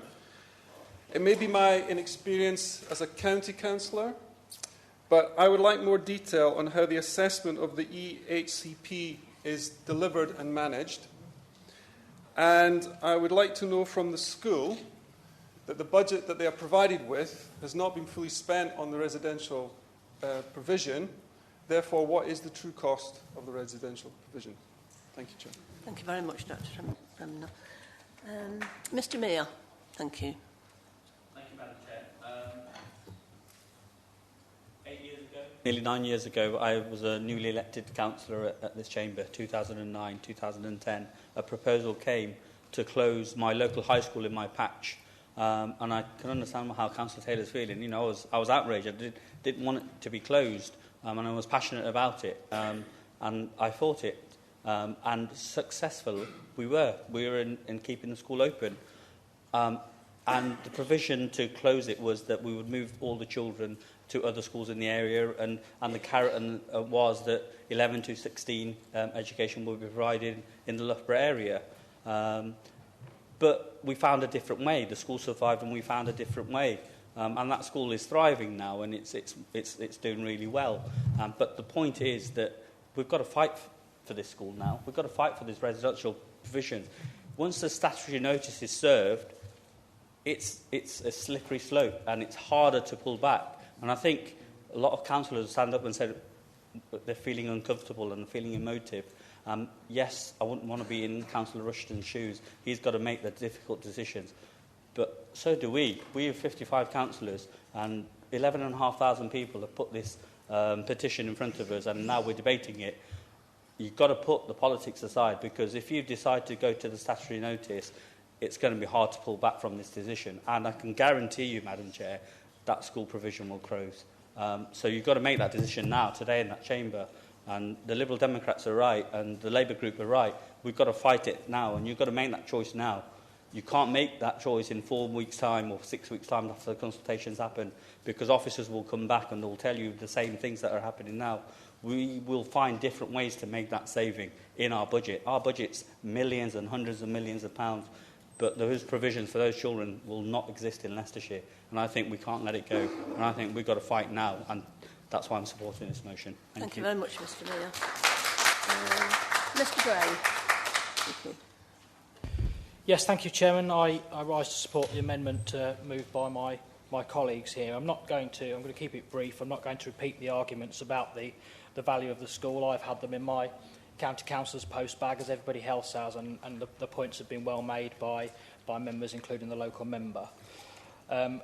I agree with what I think it was Mr Pendleton said, that this is obviously a very difficult and emotive issue when dealing with, I think he used weak, or I think that was the phrase he used. I prefer vulnerable people, because obviously this is very difficult. But I just want to talk a little bit about the process in this, really. I think there's now two opportunities where this council can stop this, or particularly I talk to you, Madam Chairman, and your colleagues in the Conservative group. There's two opportunities. Either you can back our amendment here today, and we ask the Cabinet to stop it and think again. Or you vote our amendment down, vote the report through today, and then it will go through to Cabinet. And at that point, the decision is in the hands of those 8 people that you as the Conservative group have selected to serve in the Cabinet. So it is your job, if you don't want this school to close, to use your ability within your group to tell those people that they need to follow the public will and what your postbag is telling you, and then do the right thing.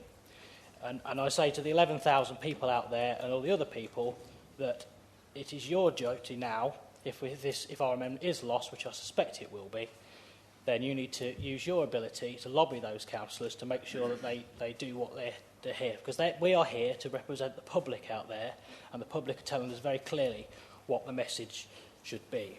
And yes, of course, this council is going to go through unprecedented financial times. It's absolutely obvious that all councils are facing financial difficulties.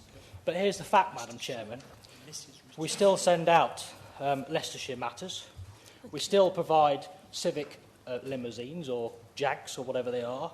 We still put on civic dinners for councillors. If there is a will to find the money, then there certainly is a way.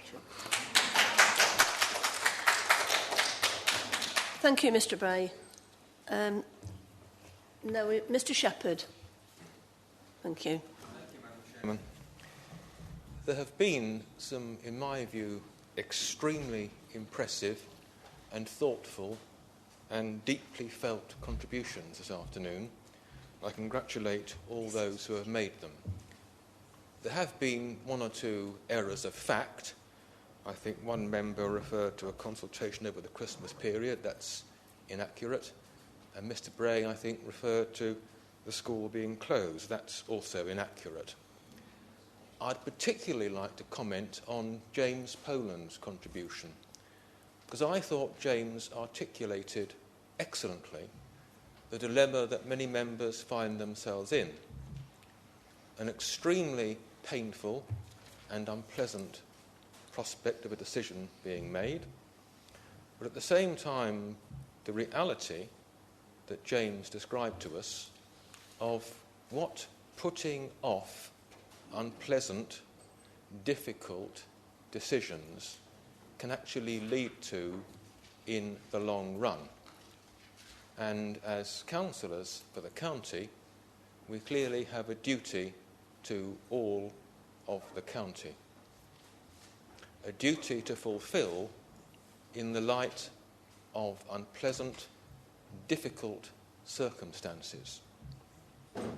This will, as I understand by the Constitution, ultimately be a Cabinet decision. And it will be the duty of us, those who belong to the Cabinet, in due course to make a decision. The reason I oppose this amendment is I fear that it offers an illusion that by putting things off, somehow difficulties might in the end not come about. I completely accept that members are saying, quite rightly, there's more information they want and answers they want to questions that they've posed. I respect that, and the leader's been absolutely clear that if members, he mentioned in particular, I think, Deborah Taylor, feel that the questions they're asking are not being answered properly, they should alert him to that fact. Absolutely right. Every single member of this council is entitled to have the questions they ask being answered. But that doesn't mean that every single member of the council is entitled, at the end of the day, sorry, cliche, to be agreed with. Being listened to and heard and having your views taken into account is not the same as actually being agreed with. So I urge colleagues to reject the amendment. Fundamentally, this will come to the Cabinet anyway. And I hope that members will, if they have further questions to ask, continue to put them. But James is absolutely right about the prospects facing all of us over the next few years. And if you want to look around the country a bit, I'm sure, sadly, we can find examples of authorities who have not actually been facing up to things over the past few years, and they've been hoping that if they kick a few cans down the road for one more year, somehow it'll all be all right on the night. Our duty to all residents of this county means we should not fall into that trap of phony thinking. So I do ask members to oppose this amendment, but let's none of us pretend for a moment that this isn't what it is, a very difficult, painful, unpleasant situation, and it's our lot. It falls to us. Nobody says you must be a councillor. It's our lot at this moment to belong to the council when the council faces this situation. Thank you very much, Mr Shepherd. Mrs Richardson, thank you. Thank you, Madam Chair. I'm also opposed to this amended motion. I think having the consultation go through gives far more people the opportunity to actually put forward their views, but also it gives people the opportunity to come up with new ideas. And I think that by going further afield and making sure we have that, as well as all the members' questions being answered, and I think that's incumbent on the Cabinet to ensure that that happens, we then have time to actually discuss these things, having all the information to hand. So I follow exactly what Richard's just said. Thank you very much. Thank you. Before we put the amendment, Mr Old, would you like to come back with your right to reply? Thank you. Thank you, Chair. I mean, when I look at the amendment, it doesn't solve any problem at all. It says that the Cabinet be requested to reconsider its decision to proceed with the proposal to close the residential facilities at Mapplewell Hall School. The EHCs that these children have got will require resolution. They do not require residential education. And that is a fact. It is not going to go away. So it will have to be dealt with in one way or another. I won't be supporting the amendment because I believe that the original motion that we have today will deliver everything that people have been asking for. They can all make their representations. Jewel mentioned a school that was outstanding. He didn't tell you that the criteria for closure for that school was set by the then Labour government because it was scrapped when Michael Gove came in and the money wasn't available any longer. Unfortunately, because there was a strong drive in the Loughborough area for a one-through-school movement, which we all got lobbied about. I don't derive any personal pleasure from standing here and having to reply to this amendment. I don't derive any pleasure from having to even consider what it is that I'm considering, given my own personal background. This is not the position that I want to be in. But when I remove the personal impact on the child and the family from the position that we're in terms of what we're legally required to do with the Education Health Care Assessment Plan, I can only conclude that I can't support the amendment, and I would urge members to support the motion on the Green Order paper. Thank you. Thank you, Mr Old. We now vote upon the amendment. Thank you. Thank you, members. As a recorded vote is required, I'll read out your name and invite you to indicate if you're voting for or against the amended motion put by Mr Kaufman, whether you're voting for or against that motion or whether you wish to abstain. Mr Bedford. Against. Mr Bentley. Against. Mr Bill. For. Mr Blunt. Mr Bolter.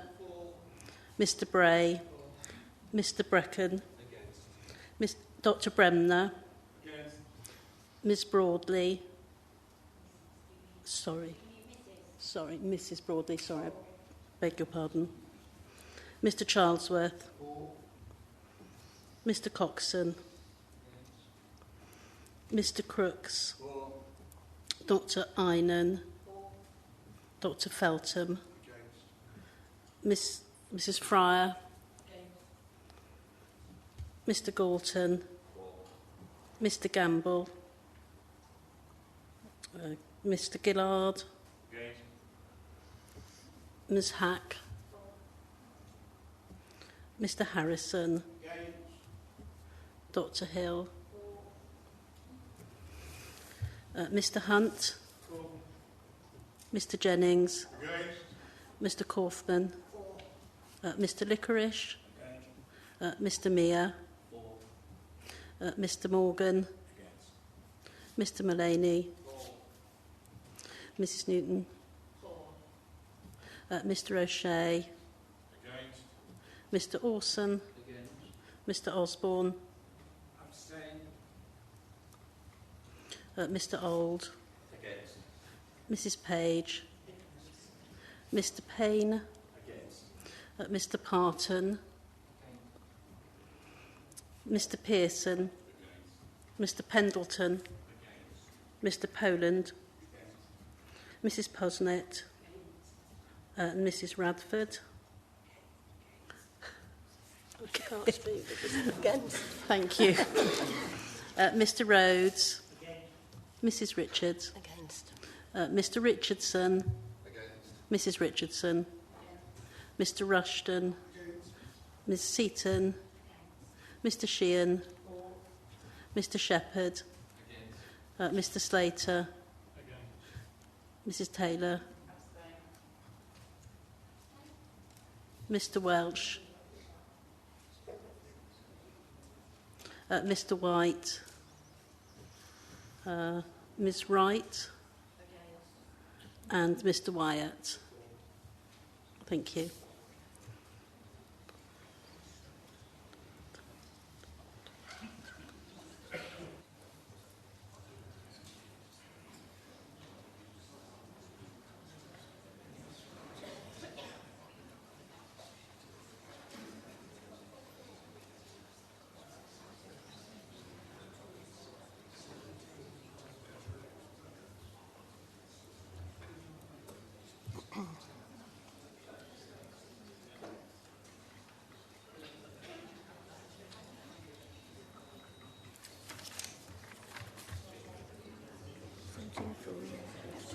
So motion for 4 to abstentions. Thank you. The vote is 17 for, 33 against and 2 abstentions. So the motion has lost, the amendment. So we go back to the motion, and Mrs Posnett, you have the right to respond. Thank you. Thank you very much, Madam Chairman. This is a very emotive subject, as we've all said, and I have no pleasure in actually having to second this motion or even to sit here and listen to all of it. I've been closely involved with special needs, both personally and being a governor at a special school for many years, and I also chair our local MenCap group. None of our members of MenCap have ever had residential care. We run clubs every night of the week for them.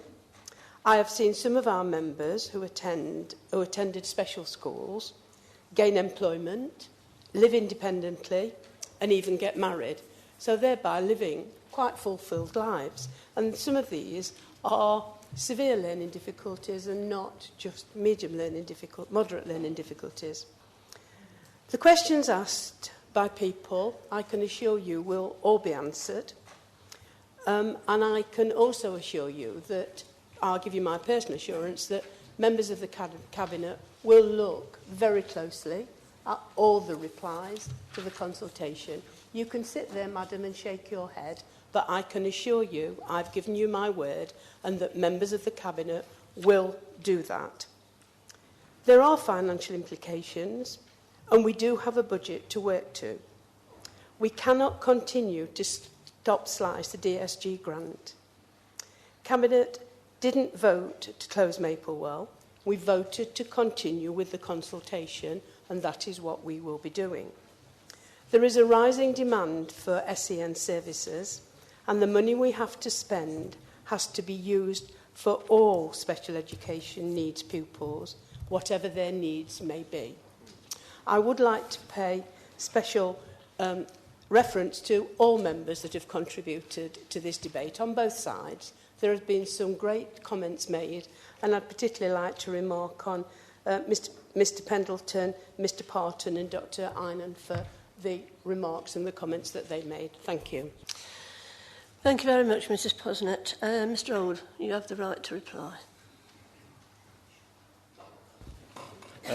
Thank you, Chair. In what has been, I think, for this chamber, a very difficult debate, a number of very pertinent points have been made, some of which were asked some weeks ago. It is at my request that a special audit team went into the school to try and answer the very question as to how much of the £293,000 is spent on the residential and where the rest goes. I have not yet got that completed report. I didn't hide that from scrutiny when the scrutiny meeting took place. I can't avoid the fact that the report's fundamental call is the power and importance of the Education Health Care Assessment Plan. Parents who dislike the recommendations in that can appeal to an independent special needs tribunal. That tribunal, when they give their verdict, that verdict is binding on the county council. But at this point in time, no child attending the school has an educational reason for being in a residential facility, and that remains a core point. Thank you, Chair. Thank you very much, Mr Old. We now come to vote on the motion. So, all those in favour of the motion?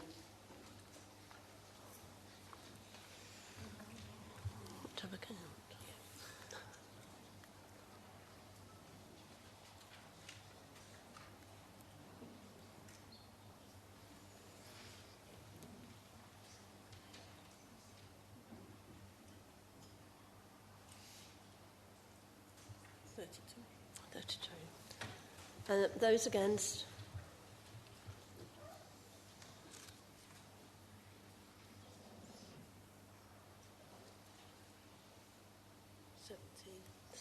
Seventeen.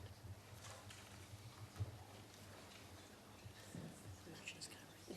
The motion is now carried. Thank you very much.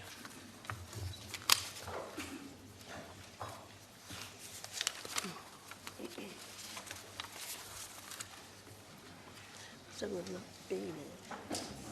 Yeah.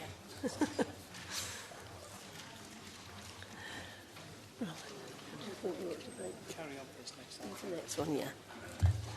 We now come to item B, strategic plan and single outcome framework. Mr Rushton, do you want to move? Chairman, can I formally move the strategic plan and single outcomes framework that the strategic plan for 2018 to 22, as set out in Appendix A to this report, be approved. A few words, Chairman, not too many. The strategic plan sets out the vision of the Council as an organisation and for the people and place of Leicestershire. It differs from the previous plan because of its focus on delivering outcomes for the county's residents and communities. In other words, focusing on what will make a difference for them. An outcomes-based approach will help us make most effective use of the reduced resources at our disposal and join up our activity across services. We are focused on 5 key priorities: strong economy, well-being and opportunity, keeping people safe, great community. It doesn't become a document that sits on a shelf, but remains alive to change and shapes how the Council works. Work is underway to ensure that departmental plans and commissioning strategies set out how they will all deliver against these outcomes. I attended the Scrutiny Commission, where they devoted a significant amount of time to commenting on the previous version of the plan. Those comments led to significant changes. Can you having a meeting and we're supposed to be listening to this? Thank you very much. Thank you.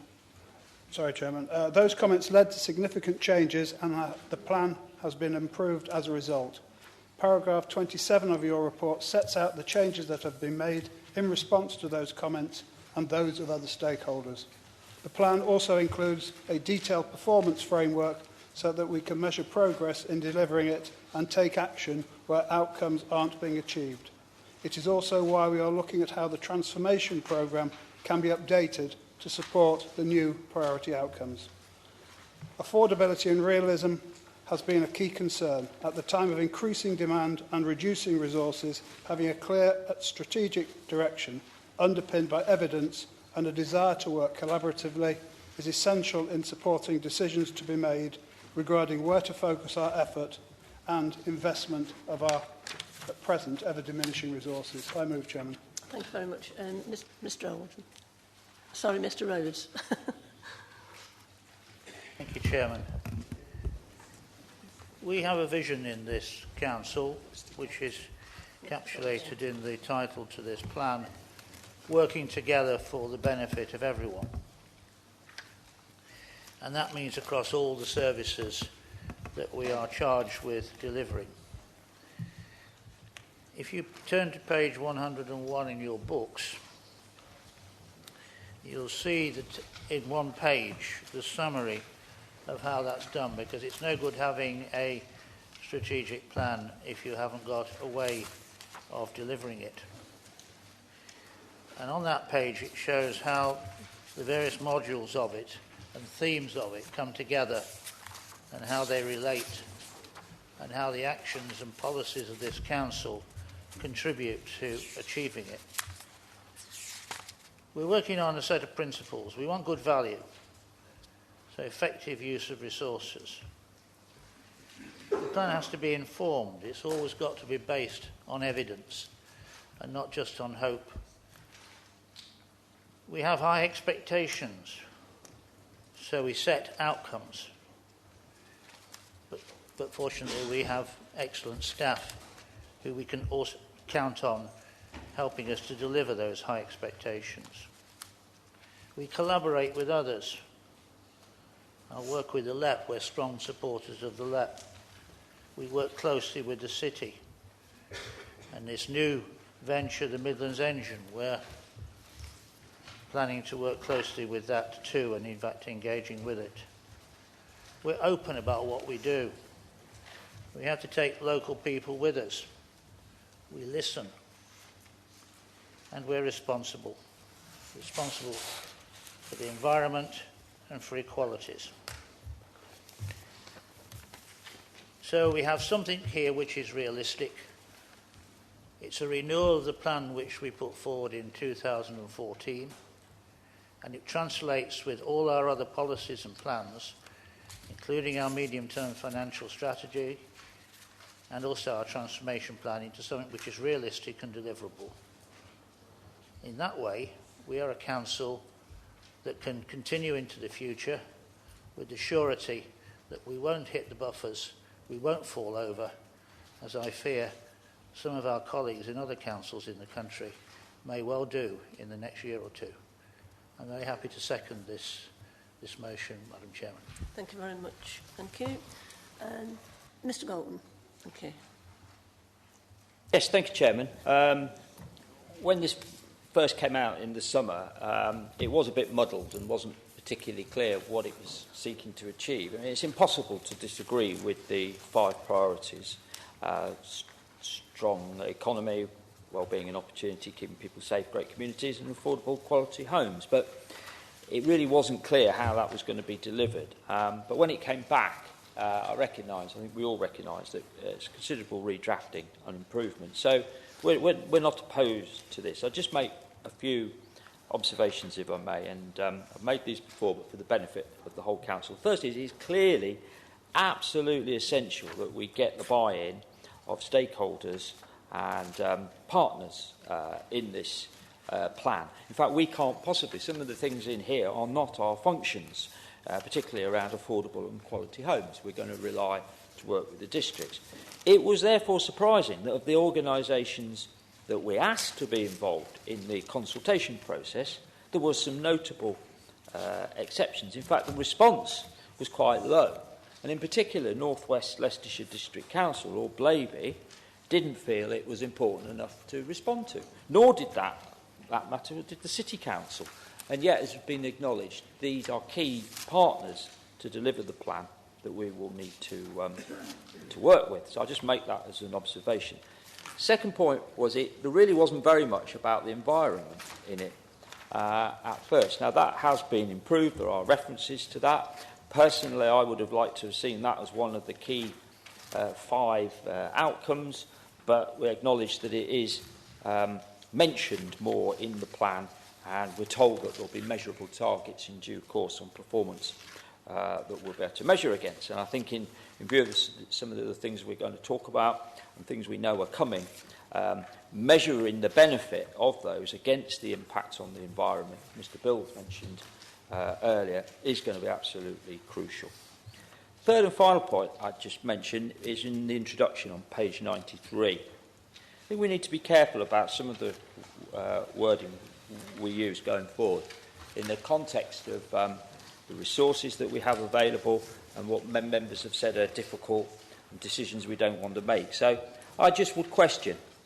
We talk about nurturing transparent and building trust and asking people to trust us. I'm not sure, Chairman, that on recent emails and decisions that have been taken, so would Memphis trust the council on the basis of the decisions we've made for them? Would the people who signed the Mapplewell Hall petition now trust the council? Will they feel they've gone away short-changed? So I just question some of the wording around that when we're saying looking to build trusting relationships. We need to actually mean what we say going forward. Thank you, Chair. Thank you, Mr Galton. Dr Onion, thank you. Thank you, Chair. When this first came to the scrutiny, it was all aspirations and not much in the way of outcomes, and it has certainly improved at its next iteration.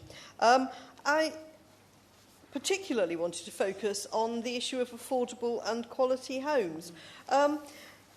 There is an aspiration in the paper to have better integration with partner organisations, and yes, it is somewhat embarrassing as someone who is also a member of North West Leicestershire District Council that my own council didn't respond, and perhaps it should have done, because when it comes to measuring outcomes, there is a story from North West Leicestershire that deserves telling, because these are the kind of outcomes we as local members need to be bringing to attention if this is going to be anything other than aspirational. The South East Colville development, 4,500 houses in South East Colville, very welcome, very needed. And there was a Grampian condition put on the first housing developer to enable access onto the A511. Very good and very proper and very right, except that somebody forgot that in this patchwork of developments owned by patches of land owned by many developers, no such condition were put on all the other developers. So we were in a position where the developer of 800 houses looked at the conditions that he'd been given, where he realised if he built 599 houses and walked away, he would be better off, and the other 4,000-odd houses would be built with no additional access to the A511. Fortunately for North West Leicestershire District Council, their County Highways Department, for whom I have the greatest respect, stepped in and saved the day and corralled the developers together into a new plan.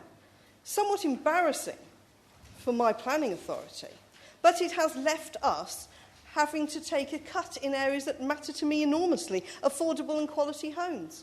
That development area will now have 7.5% affordable homes. This is in South East Colville. It's not posh South East Colville.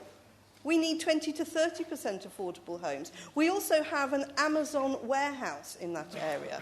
That Amazon warehouse, which sits right next to the former National Forest line, puts in its adverts, you need to have personal transport if you're going to get here, because the way they run their shifts, people cannot actually get there. If you're earning £7.50 an hour and you are on a short-term insecure contract, you probably can't afford a legal car.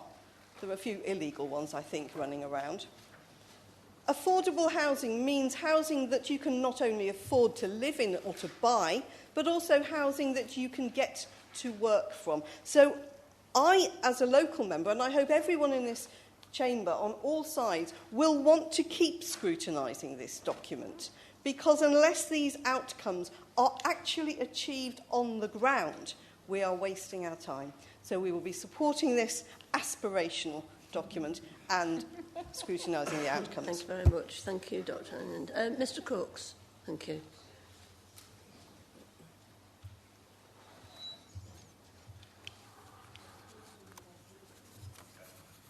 Thank you, Madam Chairman. Page 97, affordable and quality homes. This is a very laudable proposal supporting affordable housing, but it's not always been supported by the county. Nottingham Housing Association have been working for over 2 years to produce a rural exception site in Osbaston, obtaining planning permission at the second attempt, only to find the land owned by the county has recently been withdrawn from them. Can I ask that someone provides me with the reasoning behind this decision? Thank you. Thank you, Mr. Crooks. Mr. Hunt, thank you. Madam Chairman. Yes, in many ways it's a strong, robust document. It's certainly a complete document. But there's one thing that stands out to me as being lacking, and that's what they call the language of priorities. Everything is a priority, and possibly everything is a priority for cost reduction. Who knows? Time will tell. It seems to me that this authority has come to a watershed, really, where there's no more fat on the bone, and we are now tackling, as we have done this afternoon, those services which are of great need to relatively small numbers of people who are often in desperate straits. The County Council operates services which are universal: gritting the roads, repairing the roads, lighting, all that sort of thing. Everybody demands these, and everybody uses them to a very large extent. But we tend to ignore those services which are for the poor, the disabled, children we've been talking about this evening, and so on. And sometimes, probably every council meeting, we will be up against priorities. Where are our priorities? Are they going to be for the many, or to coin a phrase, for the few? Sorry to use a cliche there, but that is in fact what we're talking about. Thank you. Thank you very much, Mr. Hunt. Mr. Rushton, do you want the right to reply? Simon for his support, hardly wholehearted, but thank you for his support anyway. In terms of people who didn't respond, Simon, I think it's essential on us as the Cabinet that we do consult them. So we do consult. If they don't reply, I can't make them reply, and maybe you could argue that they agree with what we sent them. Terry, again, thank you for your support. As you know, I'm an advocate for affordable and quality homes, because as you've heard me in this chamber before, unless we build a lot more in the right places, anybody any younger than Blake will never afford to buy one. So we do need to keep buying them. Thank you for your very detailed planning update on South Colville and Amazon, etc., etc.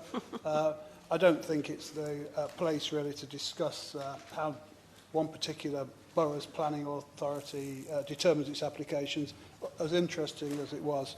Mr. Crooks, again, your issue is mainly is a small issue. Should have been taken up at scrutiny. I suggest you have a word with Byron at tea break. Thank you. Thank you very much. So we now put it to the vote. All those in favour?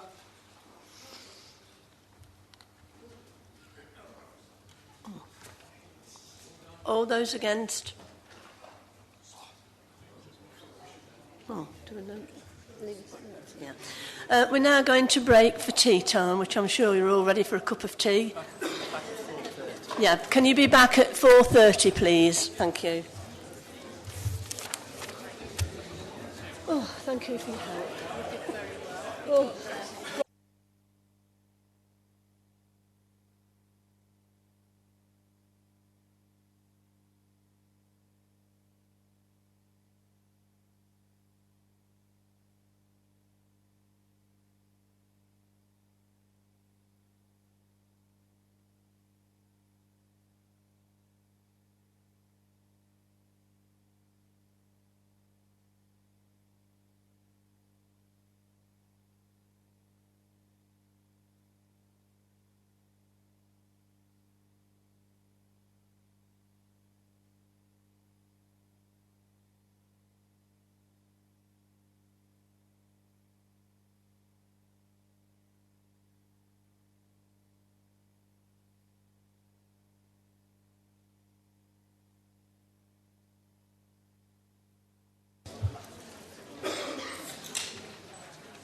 Not everybody all reasonable.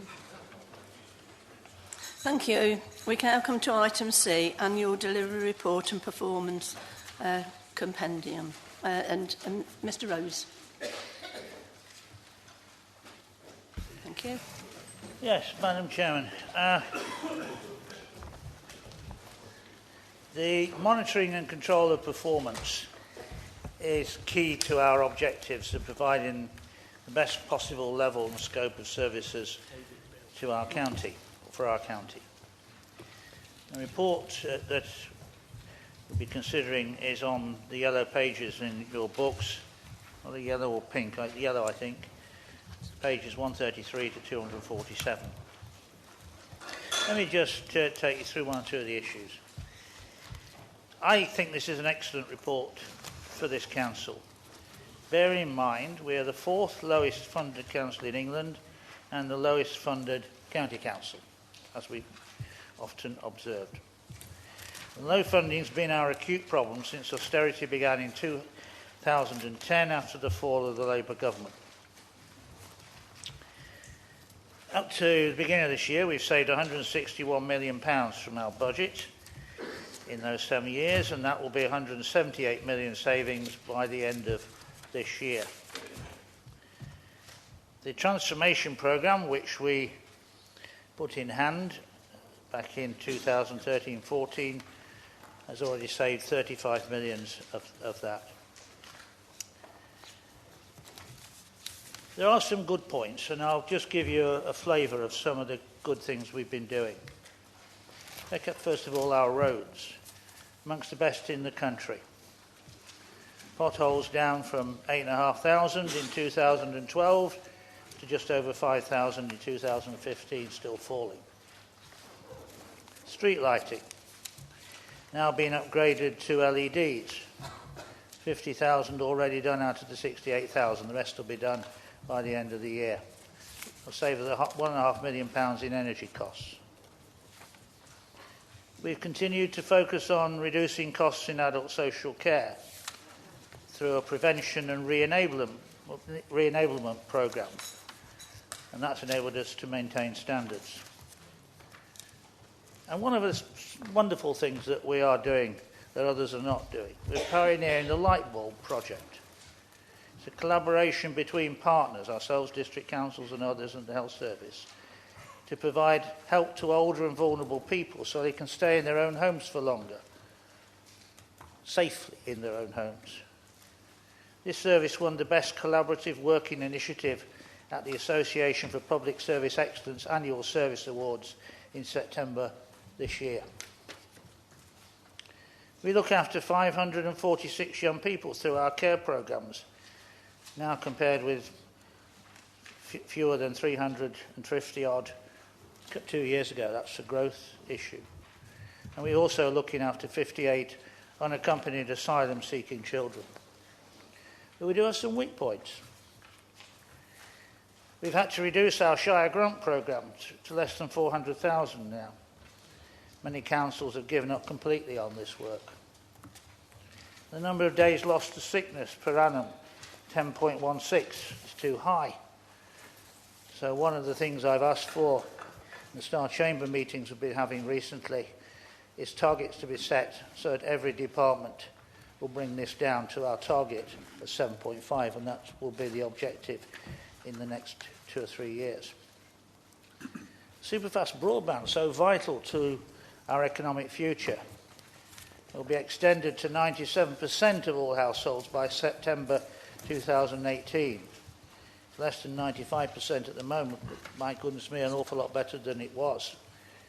I'd like to see it at 100%. There isn't anyone in this council chamber that wouldn't, but we've got further to go. And those of you keen on statistics may care first to look at paragraphs 9 to 13 on pages 127 and 128.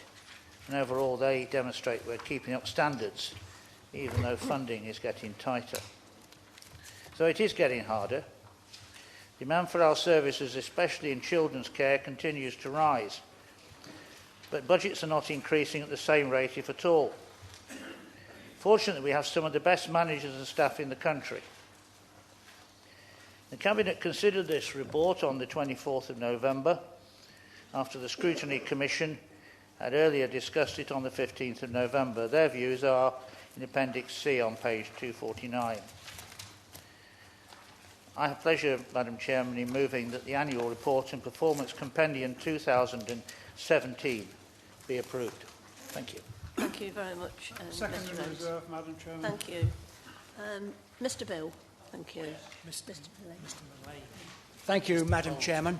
Yes, there is much in this report to commend, and of course the majority of it will be supported by everybody. That goes without saying.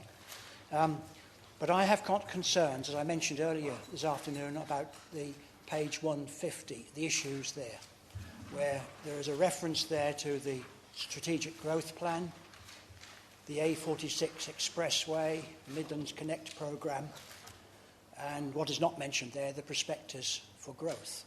Now, these are all excellent schemes, no doubt, in their own right, and they will move forward for consultation. Whether they've moved further, I don't know whether they've been brought to the attention of the government yet, I don't know, but presumably that will be the next step. But what concerns me that in the train of this, if you like, is the fact that there is massive industrial development coming into southern Leicestershire, which I don't think is going to be the subject of consultation whatsoever, because as I said before, the 730 freight depot... Sorry, John. Sorry, the 730-acre freight depot will not come here for consideration, but will go straight to the government. And of course, the government will then look at what's planned in the terms of Midlands Connect, the A46 Expressway, the growth plan, and so on. And I've no doubt that they will regard it favourably. Now, that's fine. That's fine because we're looking for jobs, and that's something we all support. But there is a cost, and I think the cost has to be borne in mind that the countryside that we currently enjoy, where you look east from Earl Shilton, east from Barwell, east from Burbage, east from Hinckley, will never be the same again.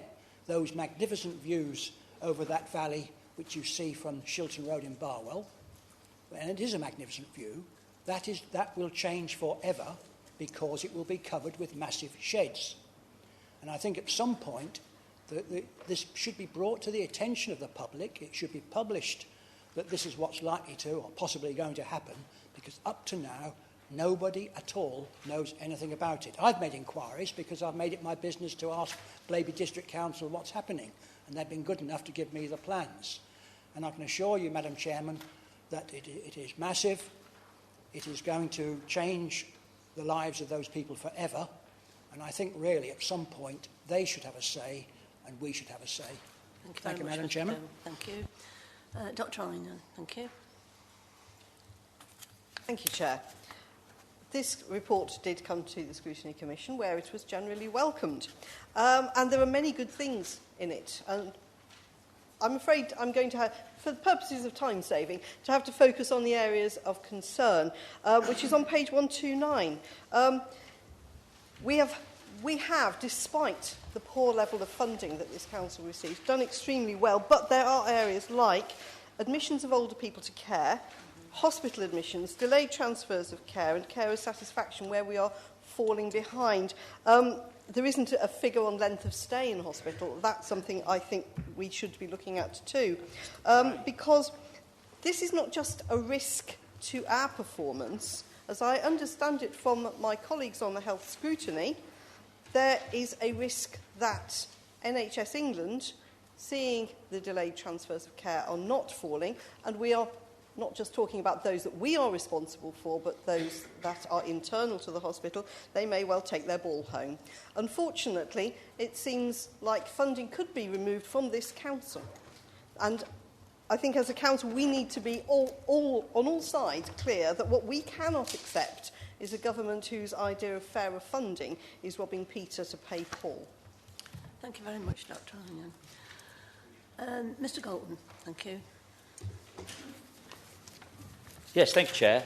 In a similar vein to Mr Bill, page 148, I think it's important we focus on our concerns because, as has been said, the majority of the issues in here are fine. But I wanted to just focus a bit on this strategic growth plan, which clearly is gathering pace, and it's now out, and it's possible to read that, and the public hopefully will be able to have their say. And I would still just question why we feel it is necessary or desirable or likely to produce the kind of benefits that it says it's aiming for, to plan ahead now a development strategy which seeks to predict in 2017 how many houses will be needed in 30 years' time. The world will be a very different place by then. And, you know, we have had regional plans that have been got rid of, and we've had county structure plans. They all sought to plan ahead 20 years at a time because they reckoned the inevitable economic and social changes would take place. And now being able to see the plan, it openly says we can't, Nick referred to it in his leader's statement about the industrial strategy and how important the growth plan was. The growth plan admits it can't predict what level, what employment needs are going to be. It openly says you can't do that now, it's too far ahead. Well, surely the same applies to housing. And surely you need to do the two together. So it doesn't propose to allocate hectarage for employment sites. It doesn't propose to allocate strategic distribution. It just says we'll have to deal with this later because it's too far away. And it is a very car-dependent strategy, as Mr Bill said, with this proposal for this massive road that is completely out of the plan's hands, completely in the hands of government as to whether that is funded and delivered. And yet if it's not, we're talking about allocating 40,000 houses in a growth corridor along a mythical road which is far from being a done deal. So I just take this opportunity today to raise these concerns and to question why we are all, because I've heard various statements from various senior members, both in this council and in other councils, already signed up to this. We haven't even had the public consultation yet. We don't even know where we're going to be in terms of the key infrastructure that the plan says would be necessary. And when questioned on this, officers do accept that without the infrastructure, the plan's dead in the water, we won't be able to deliver it, and we'd have to go back and do it again.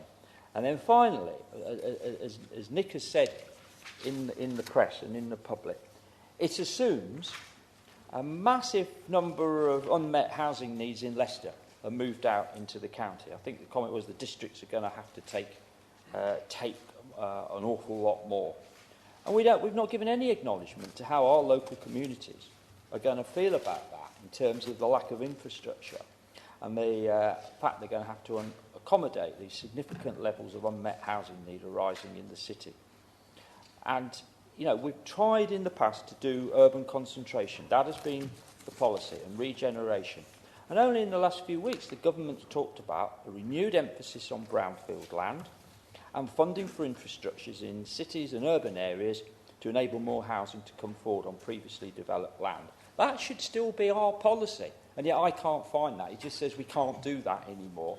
Well, maybe we can't do it all, we can't deliver the whole plan, but I don't think we should let the city off the hook. If you drive around the city, you can still find massive areas of land which hasn't been developed, particularly around the canals, around Frog Island, where people could live with investment in infrastructure.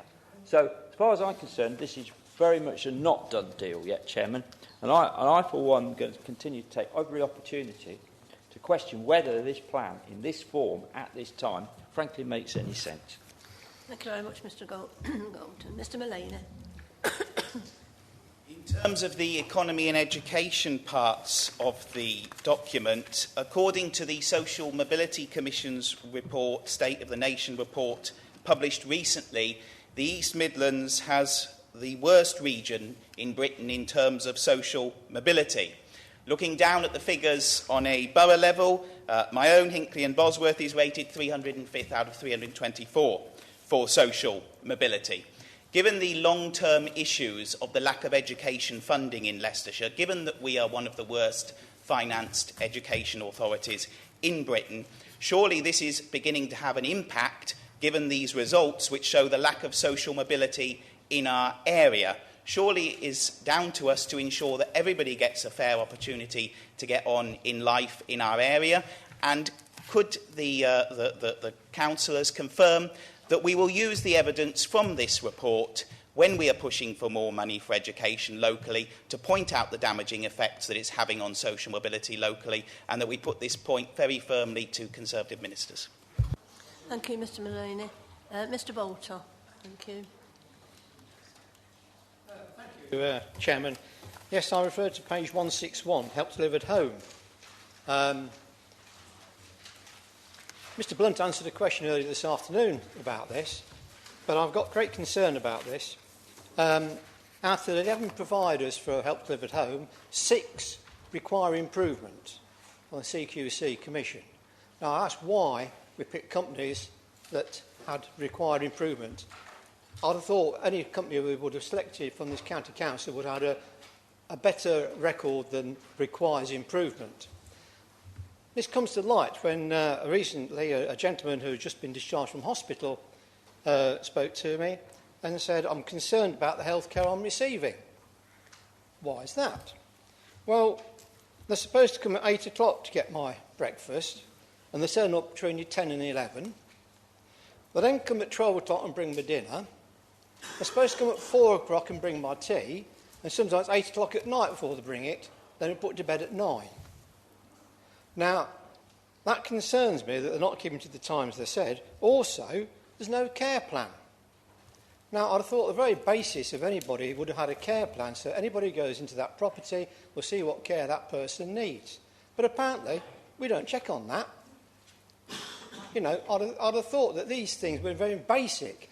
We're dealing with the most vulnerable in our society. Surely, we as a county council should check up on these things and make sure the carers we're providing, we're paying for, actually do the job, what I regard, in a correct manner.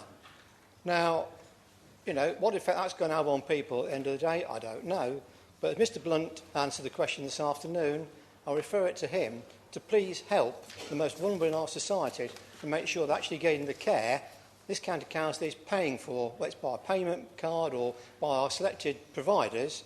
This is one of our selected providers causing this problem. Requires improvement. Now, there's a dodge to get around this. Because if they get a requires improvement code, what the office does, it changes location. Which means that the CQC give them another extra year before they come in and inspect them again. Some of these companies move around locations quite frequently and missing out on the CQC inspections. So, please, gentlemen opposite, these are the most, and ladies, these are the most vulnerable people in our society. Please give them the consideration they deserve. Keep them in a home, fully done that, but the care they provide it must be adequate for their needs and actually get meals for them on time. And if the carer can't do that, then we should check up on that and do something about it. Thank you very much, Mr Walter. Mrs Posnett, thank you. Thank you very much, Chairman. I would just like to comment on a very minor part of the report, but something that's very valued by our local community, and that's the Shire grants. The local communities are just so grateful that that is still available for them to bid into. And I've been talking to the officers this morning. We've got 36 applications for the money that we've got to share out will be looked at in mid-January, I think. But we have changed the criteria a little because we've got less money, so we've got to really look at who we are awarding the money to. And we do look for some forms of sustainability, because I don't like to think we've given a few £1,000s to somebody, and once that money is run out, it has to end. So if people can build some sustainability into what they're doing, so that there's a chance that when we've given them that grant, that they'll be able to continue with what they were doing for the local community. That will be wonderful. And I'd just like to thank the officers of the County Council for all the hard work they do, because people don't just apply, they contact them, they help them with the bid, they tell them what we're looking for to give them a chance of actually being successful. And thank you very much. Thank you very much, Mrs Posnett. Dr Hill. Thank you, Chair. I'm going to sort of say the same speech I said last year, but with a slight variation this time. as before, to a large extent, the annual delivery report is the aren't we wonderful, isn't anything fantastic, and my criticism has always been, well, if you portray such a fantastic thing, if I was a minister, I'd go, well, you're doing all right, go away, you don't need any more money. But this year we do have the annual performance compendium, which puts a lot of the arguments forward about fairer funding and why we don't so well. My ideal would be to see the two documents joined together as one, so you can give it to me and say, here you go, we are doing well, but... And I'm surprised it's two separate documents. So I think it's great we've moved on to this, and I'm pleased to see it, but I don't like two separate things. I share the concerns about the growth, the strategic growth stuff, and we're committing to things a long way in the future where nobody else seems to be able to predict that far ahead. And I'm also a bit worried that in our performance compendium we're talking about housing, which again isn't a district, is a district and borough council thing. We've got 5-year housing supplies, number of new dwellings and potential affordable. And I just think, why put yourself potentially to trip up when you need not? If we want to be a combined authority, let's come out and say it instead of just putting the performance reports in. Thank you, Chair. Thank you very much, Dr Hill. Mr Bray. Yes, thank you, Chairman. I'm not going to repeat the points that my colleagues have made about the wider report. I agree with them, and there's a lot of good stuff in here. I make no apologies for being slightly parochial and raising a couple of local issues in my patch, particularly since the demise of the Highway Forum. We don't seem to have any other forums to raise them publicly. But just first of all, page 157, two things, grass cutting and winter maintenance. Certainly the grass cutting, I think I had less complaints from my division last year. Obviously, I raised this in the council a couple of years ago. I had less complaints, but people were still not happy about the state of it, and I think we need to just make sure that our eye stays on the ball on this one. And just because we've had less complaints, it doesn't necessarily mean that people are happy, because a number of comments that people made to me was, well, what's the point in ringing in, because they never do anything about it anyway. So we just need to keep an eye on that. And similarly with winter gritting, we've got snow forecast this weekend, I understand it locally, so obviously the teams work really hard, and we need to make sure that we keep our roads safe. The two specific things I did want to raise, though, was first of all pages 151 and 153, there's references to the Hinckley area project. Again, much of this are welcome. It's disappointing that we didn't get the full grants that we put in for again. I think this is the second time some of these projects have been bid for, and I hope that we will continue to make the case strongly as a county council that these are priorities and these need to be done. Particularly the junctions, the major junctions which are sort of in between my division and Mrs Wright's division in Hinckley and Burbage, they're very important, and they should be a priority of the county council. And finally, page 155, and can I make a plea that this is raised by the relevant lead member with the relevant officer, the school crossing patrol service. I have had representations about St Peter's School in London Road and the lack of a crossing patrol there. And whilst this might be parochial, anybody who knows that part of the world knows how dangerous that area could be. And if we could look at getting a replacement crossing patrol on that area sooner rather than later, I'd be very grateful. Thank you, Chair. Thank you very much, Mr Bray. Mr Corkman, thank you. Thank you, Madam Chairman. A couple of things. Page 154, LED street lighting. I'd actually like to congratulate the people responsible for the implementation of the LED lighting system. It was a big thing. You've done it. It's in and it's working. The plea I would like to make is please leave them on. I've, in the last month, attended 2 meetings in Oadby. 2 of them had over 220 people in, 2 separate meetings, and 1 had over 400 people in, together with an Oadby Town Forum meeting. And everyone at these meetings said, thank you very much for agreeing to put them on until the end of January, but we would be very much happier if you would leave them on as full-time night lighting. People feel very unsafe. The burglaries went up, and that's the reason why you switch them on. You're making your saving on the electricity by putting the LED lights in, of which I've congratulated you. I think they're working. It's a good system. But I think I'd be failing in my duty as an Oadby councillor if I didn't come along this evening and say, look, I've attended these meetings. This was the feeling of great numbers of people in my division.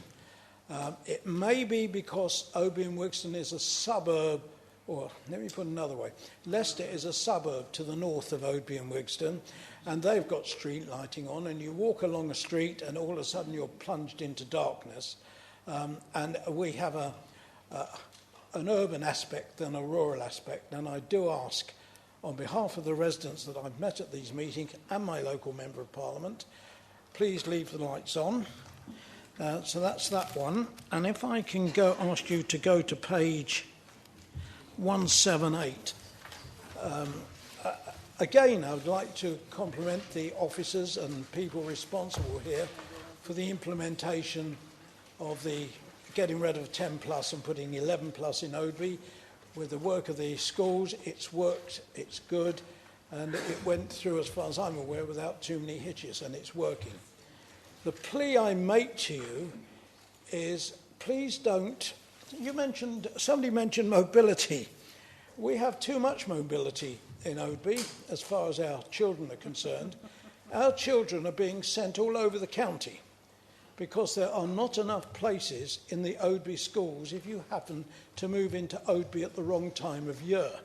It appears that everybody with children along the London Road in Leicester, or anywhere in Leicester, is trying to escape from the city schools and come to the county schools, so that when my children come in and move at the wrong time, they're being sent everywhere from Narborough to, I don't know, wherever it is.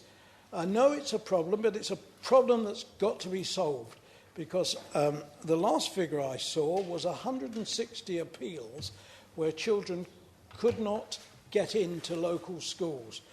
My understanding is it's not that there is not enough school places in Oadby.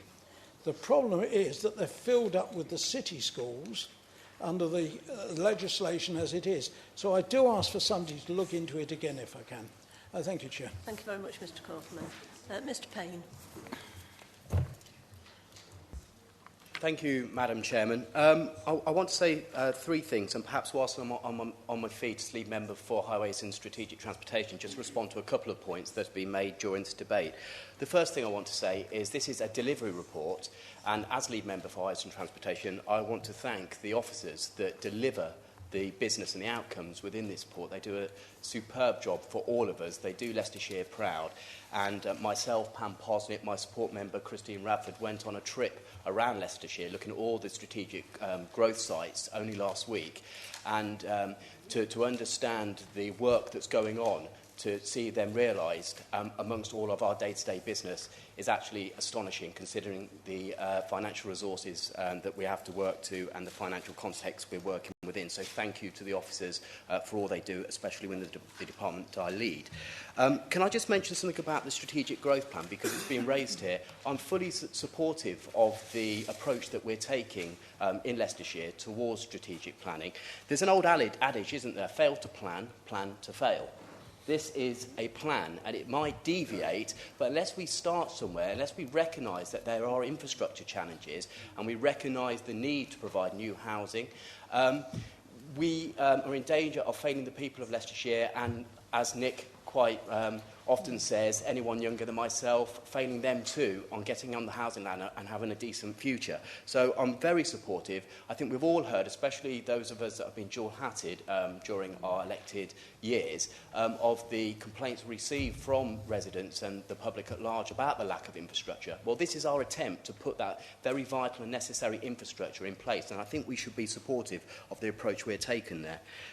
In terms of the couple of issues, Mr Bray raised school crossings. I think we've got a good story to tell when it comes to school crossings, because we are working towards within a resource envelope which is very tight, which we are very aware about. But no doubt that comment would have been picked up, and we will look into the comment that Mr Bray made. In terms of street lighting, again, I think we've got a good story to tell here. We're all aware of the recent campaign in Oby and Wigston, and we're very grateful to the MP, Neil O'Brien, for writing into the department requesting that we consider turning the street lights on temporarily to support the police in their activity. But I'm also aware that there's been a recent study done to back up our own work, and indeed work that's done in Kent. And the most recent study was done in Lincolnshire by their own police force, nonetheless, that recognises there is no link between crime and street lighting. Our policy has been in place since 2008, and we completed our part-time lighting in 2014. So it isn't a new policy. It's been here for some time, and we do turn some lights back on when needed on the advice of the police, but we have 67,000 or thereabouts lights in the whole of the county. And as has already been pointed out, we also have climate change obligations here. We take our environmental obligations very seriously. Indeed, it was mentioned in our previous paper that we considered earlier on about one of the outcomes to do with the environment, and we've cut our kilowatt hours and our energy by half since we've introduced LEDs and our street lighting policy. So all of that has to be taken into consideration. And finally, Madam Chairman, can I just draw all members' attention, perhaps for the second time today, to page 161. We talk about the Glenfield Heart Unit campaign. Clearly, this was written prior to the successful outcome that we were made aware of only in the last couple of weeks. And I think this is testament to the good work that we do, that we put our money where our mouth is and we get outcomes because of the people power, because of the collective unity that we've shown on this particular issue. That is something that I think we can be very, very proud of. And indeed, we can thank our officers for supporting too. Thank you. Thank you very much, Mr Payne. Mr Rhodes, would you like the right to reply then, please? Well, I don't think there are many topics that weren't raised. Let me try and deal with... Oh, sorry, I've jumped the gun. I apologise, Mr Rushton. I've got an email here which I just want to tell Dr Einan. This morning I had a letter from Saj and Jeremy Hunt saying there will be no change in what's called the Improved Better Care Fund in 2018-2019. So in my view, although we need to keep an eye on it, it sounds pretty good news. So we'll keep an eye on it for you. Can I go on to talk about this is our strategic annual delivery plan. And I say this in particular to the Liberals, who seem to have treated it like a daily, their monthly exercise in how to fill focuses by mentioning all manner, albeit important, I suppose, small, parochial, local matters, right down from Mr Bolter almost carrying out a surgery for one particular person who's struggling with some social care. Take it up with Richard afterwards. It's not really the arena to debate things like that. And then we've got Mr Bray, who's mentioned all manner of minor things, albeit important to Mr Bray in Hinckley. But this, in my view, is not the arena for it. This is a strategic, aspirational and ambitious plan. Mr Bill doesn't like it. Well, of course, he's opposed to growth, he's opposed to jobs, he's opposed to the young getting a house they can afford to live in and call home. He doesn't like any sort of growth. Can you please sit down and let Mr Rushton finish what he's saying? Please sit down. Please sit down. He definitely doesn't. He definitely doesn't like any aspiration. He doesn't like us being ambitious. He'd like us to all sit down in his house where he is, and nobody can afford to get a job and nobody can afford to get a house because. Please, Mr Bill, will you sit down, please? Sit down, please. I don't mean it to be personal, Mr Bell. I will apologise, unlike Mr. Whatever his name, Mr. Charlesworth, sitting next to you, who, as a matter of principle, refuses to apologise to anyone ever, no matter how many mistakes he's made. Can I also say to Simon, the A46 expressway is supported by well over 30 councils, from right down in the southwest, right up into the northeast. And this will enable diagonal transport across England. So we do support it. It will benefit Leicester and Leicestershire. It'll take some of the traffic coming round through Leicester Forest East, hopefully enable us to move Leicester Forest East so we can have managed motorway going all the way through, a new traffic island on the M1 so we can move the service station. These are aspirational, ambitious projects, and we should be proud of our aspirations. And don't criticise the city. The district leaders or their nominees, along with Byron and the MAG, have all met, and to their credit, all of them have agreed where the housing is going to go. And for some districts, it has been challenging. And I cite, say, Blaby, Hinkley Bosworth and Market Harborough. They are going to have to help the city out. But if you look at the city boundary, it is a really tightly drawn boundary. You look at it when you see it, how tight it is. There isn't room for the amount of houses we've got to plan for going to 2050 or 2030 or whatever it is.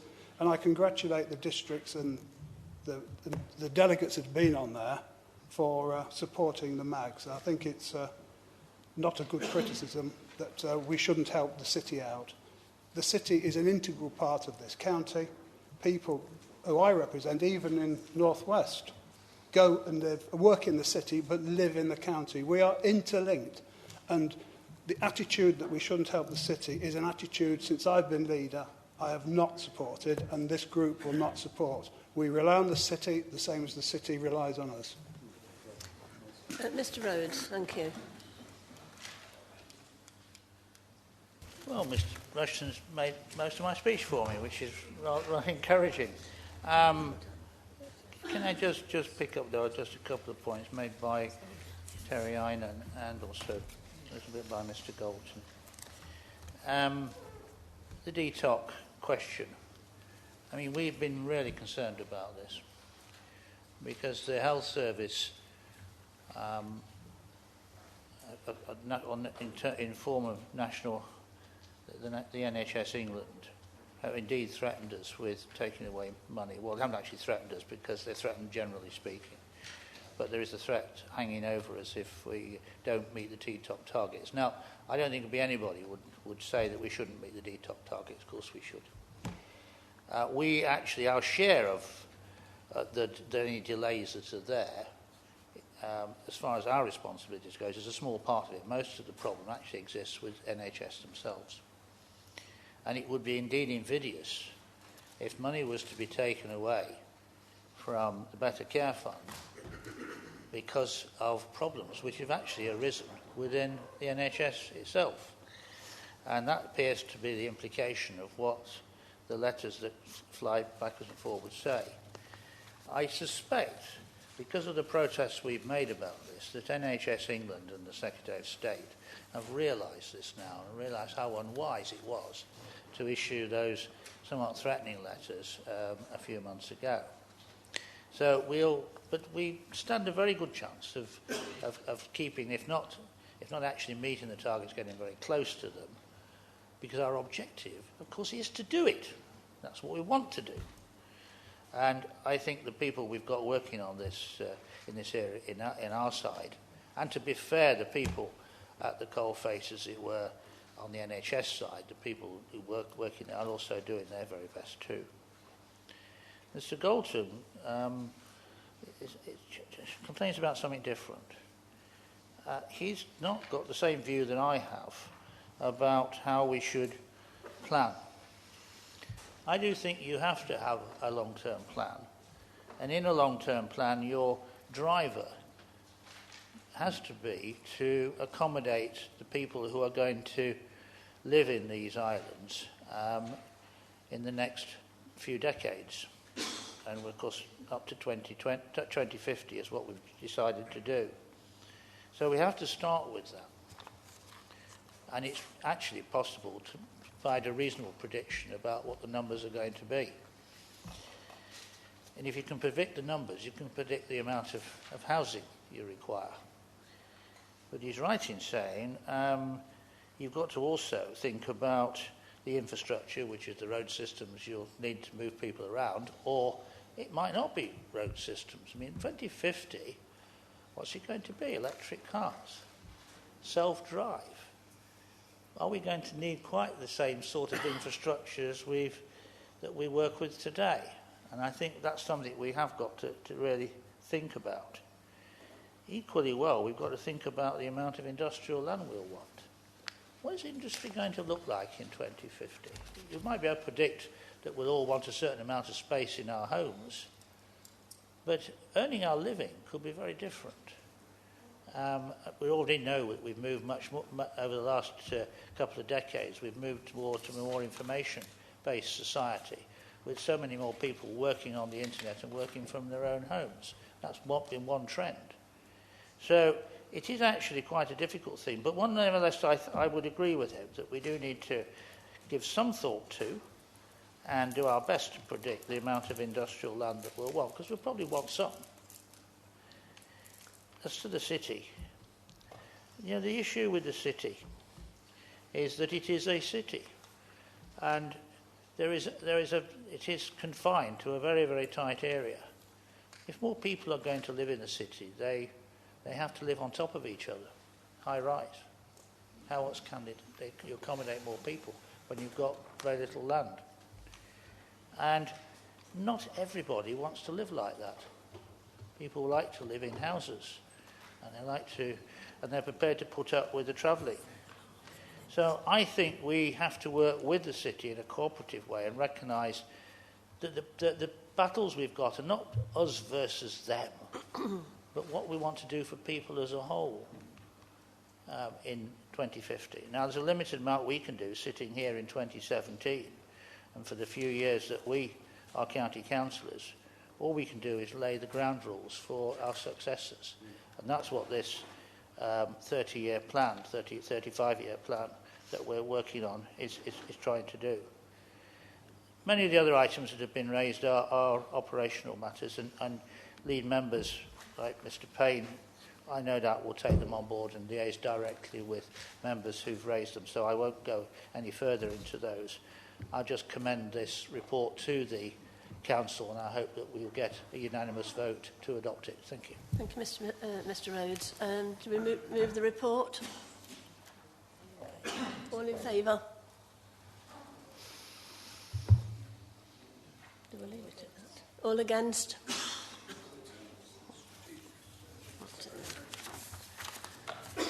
We now come on to D, the Youth Justice Plan. Mr Old. Oh, sorry. Apologies, I should have done this potentially at the beginning, but just for the purposes of clarity, my day job is with Leicestershire Police. I don't work for the Office of Police and Crime Commissioner. Technically, I work for the Office of Chief Constable.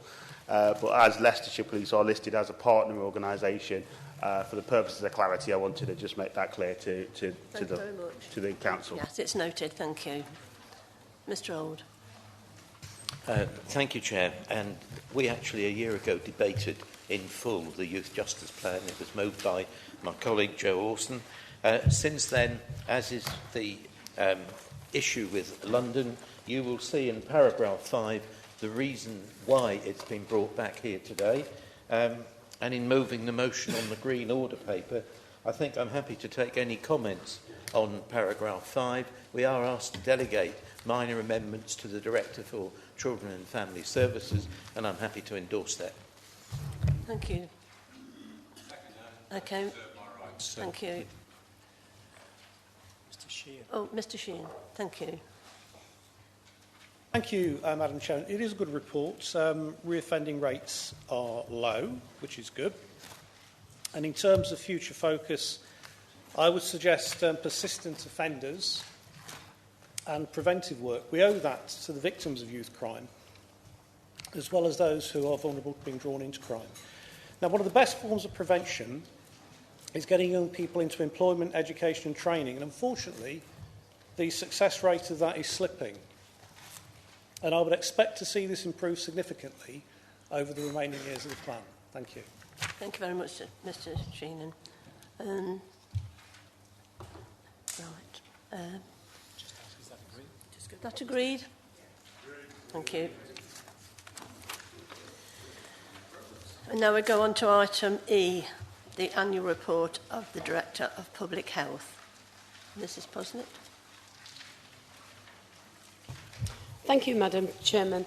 The last few years have seen the report taking something of a topic-based approach, covering issues such as workplace health. This year's report goes back to basics in presenting a report on the health of the population, which is its statutory role. It does this, hopefully, in an informative manner, with what I think are some lovely infographic diagrams, either presenting new data or previously available data in a new light. The report covers a number of areas such as population and population change, the wider detriments of health, lifestyle behaviours, hospital admissions and prescribing. The report finds that Leicestershire continues to be, by and large, a healthy place to live, with considerable success in areas such as reducing teenage pregnancy rates, and unlike a number of other areas nationally, some progress in tackling childhood obesity. That nearly 2/3 of adults in Leicestershire achieve the Chief Medical Officer's recommended 150 minutes of physical activity per week. The county, though, does face challenges. Just, excuse me a minute. Can we just have a bit of quiet, please, Mr. Rosewell? Thank you. The county does face challenges around adult obesity, rural health issues such as depression, the emerging challenge of air quality, which has been risen rapidly at the national public health agenda. A number of graphs in the report illustrate those areas, and the Director is committed to take action on them in the next year.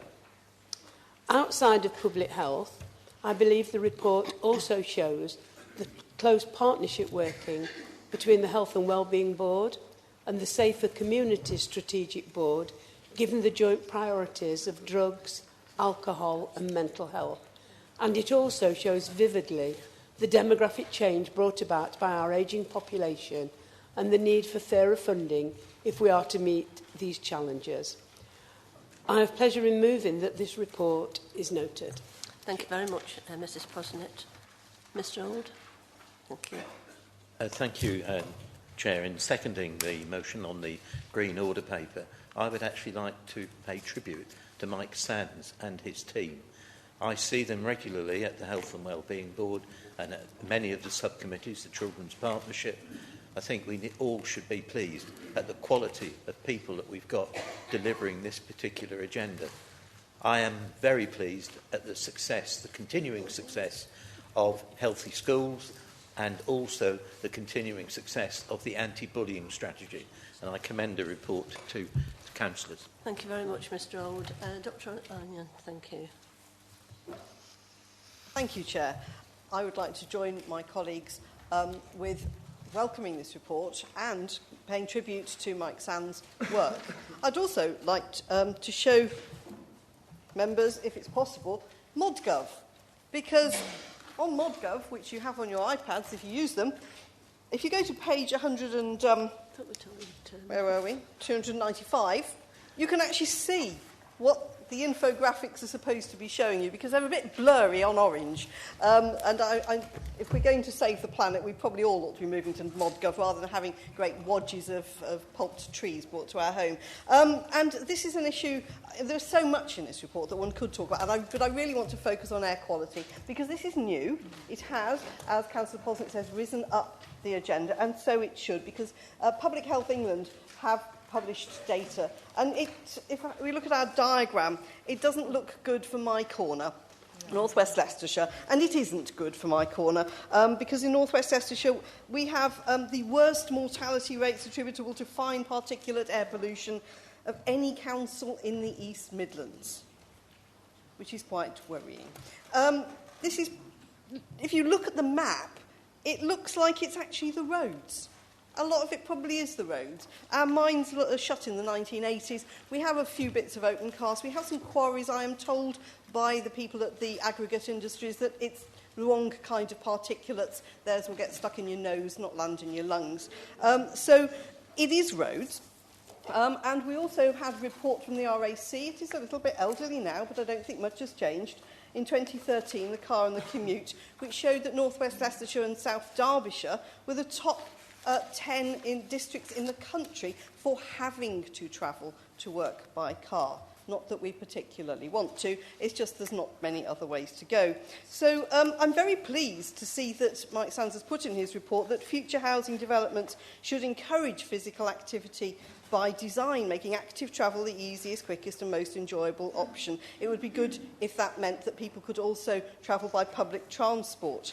Because, as Councillor Rushton has said, many people in North West Leicestershire will live out in our beautiful part of the county and work in the city.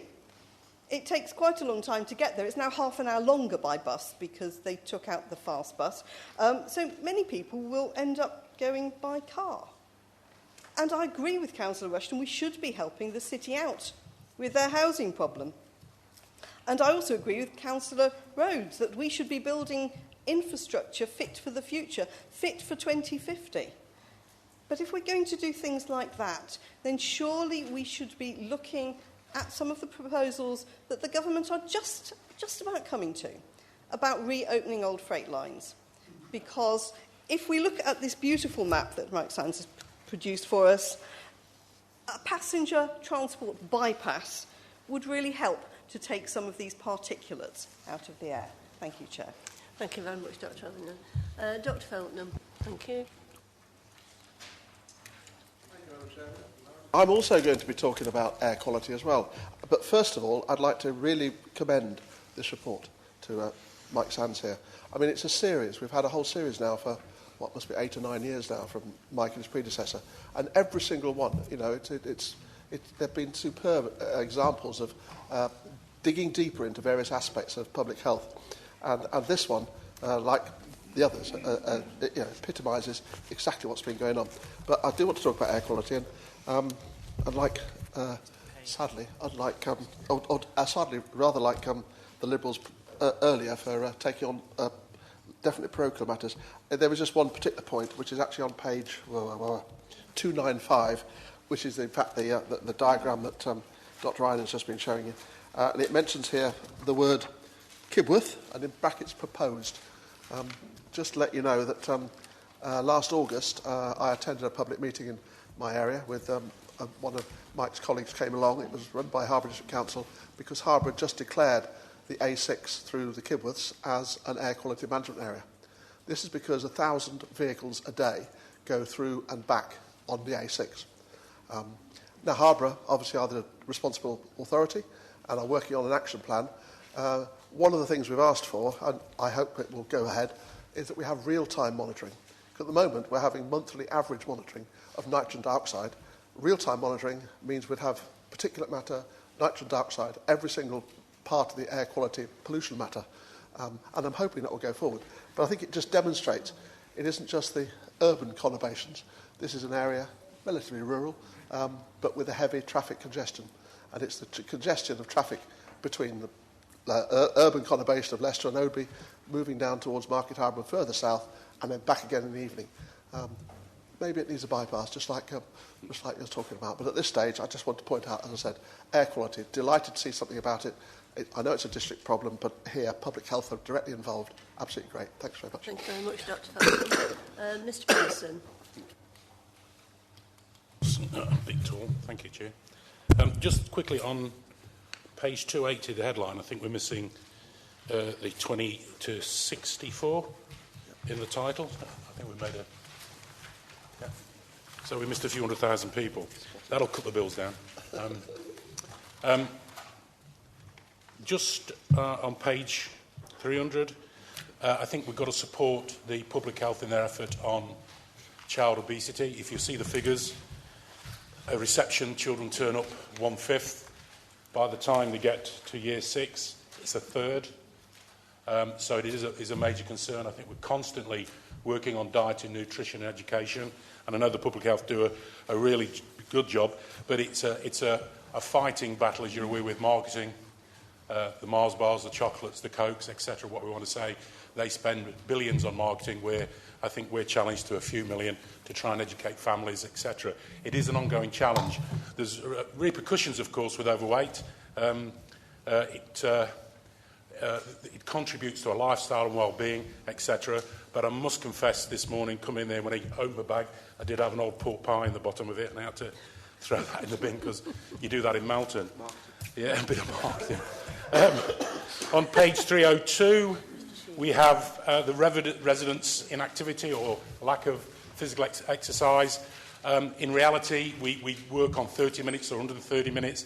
It should be a lot more than that. We've had some interesting discussions here today about depression, suicide. Physical activity contributes preventing that. One of the first things I was told by a doctor going through grieving, losing my wife, was exercise. Go out and walk, go out and exercise, which I think is excellent.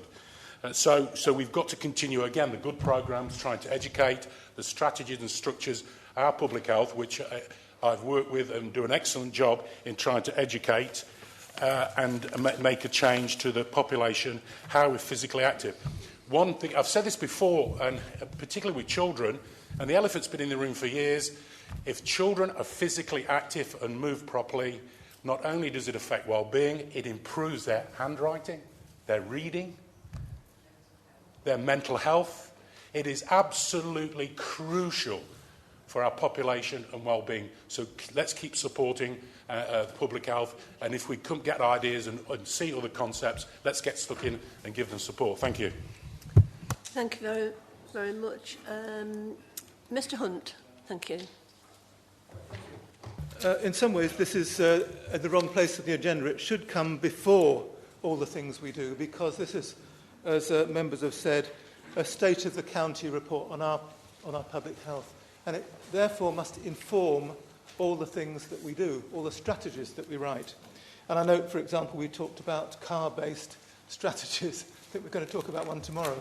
There's very little in that strategy that actually addresses the matters here, particularly on obesity and active lives. So I'd like to see all the stats in here carried through the work that we do elsewhere in county. Now, I'm told that there are going to be further actions arising from the report, and I look forward to those. On the presentation, I have to say that colourful pictures are not always the best way to convey information. In some ways, they're a very lazy way, because we look at them and we think we know what they say. We sometimes need to do the hard work of looking at the numbers. For example, we're talking about air quality. A map is very useful because that's a physical, geographical concept. Where is the air quality? We're talking about teenage pregnancies, for example, then the map doesn't really apply. In fact, when we come down to detail, there can be all sorts of issues that we can't see from a map. My particular area has a large number of students who aren't particularly affected by teenage pregnancies, but they mask all the teenage pregnancies in the deprived estate next to them, but you can't see that from the map. So, in some cases, we've gone quite wild with the colour, and for those of you who are watching this in black and white, page 287 looks a bit like that, and it contains all the wards. I think they're wards, or they could be super output areas, I don't know. But only 2 of them are actually indicated. The rest of it looks like a rather colourful sort of scarf that you might buy at Christmas. But I don't want to be too hard on the Director's report, because it's the information which is important and how we implement it and how we use it. Thank you. Thank you very much, Mr Hunt. Dr Hill. Thank you, Chair. I'm actually going to defend the infographics. I like them. If nothing else, there's a heck of a lot of information here, an awful lot. And if one of them makes you go, I'd like to find out a bit more about that, you can go to Mike and his team and get the information or ask them to look at it. So I see where Max is coming from, but not everybody's comfortable with page after page after page of tables. But there we go. And this is an old style report, isn't it, where we go back and review everything. And I do find these sort of things endlessly fascinating. Oh, I didn't know that. Oh. So if in the sort of information nerds, it's great. It's also interesting to see differences between different wards and different districts and different parts of the county. That is informative. It lets you get, we are very sort of often patch focused and don't care about what happens next door. And this allows you to get a better feel for what's going on across the county. I like that. I'm also going to bore about air quality. I've got some bad news, and I managed to spot a typo, which I know will be appalling. Yeah, I'm seeing. On the map, on page 295, there's a potentially with the A and the I the wrong way around. Because it's not part of the main text, spell checker would have missed it, sadly. We missed it at scrutiny as well. It's a very interesting piece of information, that, and showing where the air quality issues are, potentially could be attributing to 430 deaths a year. So it's probably more than we get as killed and seriously injured on the roads. Yet, is this in the current local transport plan? It should be. We should be embedding the stuff from here across the council. Yes, it's a district council responsibility with air quality. We do roads. District councils can only sort of come and talk to us nicely, and I think in the future it might be something we might want to be a bit more joined up on. And on a slightly less depressing note, an interesting note. This is one of those infographics that really sort of caught my eye. It's the life expectancy at birth along the Grand Union Canal. And that was really interesting. And Councillor, whoever you are, Haynes, sorry, Blake, your district ward, Lubbenham, I hate to think what you've been doing there, but you've got some really low life expectancy, and that really stood out for me. Some of the other places, I hate to say it, and it can't be the prison, I don't think, because that's in Foxton. You expect, this is terrible, but we're told repeatedly that low deprivation, low life expectancy, that sort of is unsurprising. That was, though. And it's things like that you've got this, and there's a few, and if you read it, it does say in various parts of this, this is unusual because of this thing stands out, and that's one of the nice things. This is well written, understandable, and there's a lot of information in it. So it's a good report. Thank you, Chair. Thank you very much, Dr. Hill. Mr. Payne. Well, I would have to follow that. Probably gives me an opportunity to comment upon what Dr. Hill just mentioned. As always, really good report, but as lead member for Highways and Strategic Transportation, I was probably going to focus in on the air quality link and highways. But before I do, just a thought on the Lubbenham issue. I know firsthand, I lost my father a couple of years ago. He's a relatively young guy. Perhaps it's got something to do with smoking, maybe, and loss of life. I don't know. But better brains than myself will be able to work that one out. Air quality, it's already been mentioned by yourself, Dr. Hill, and Dr. Feltham, the link and where the responsibilities lie. And I just wanted to clear up a misconception because it's something that I get contacted about as lead member. In law, the responsibilities in dealing with air quality do reside with the borough and district councils, as strange and bizarre as that may seem, because there is a strong link between highways and air quality issues. But having said that, times change. And I welcome the recent proposals put forward by the Environment Secretary, which this county council did respond to. Some of them perhaps a little bit controversial about removing diesel cars off the road by 2040, etc. But as cars have become more environmentally friendly, particularly petrol and certain types of cars, we have seen, by and large, vast improvements within our area and on our roads in terms of air quality, and I'm sure that will continue to improve, but much more can be done. I agree. One further thing.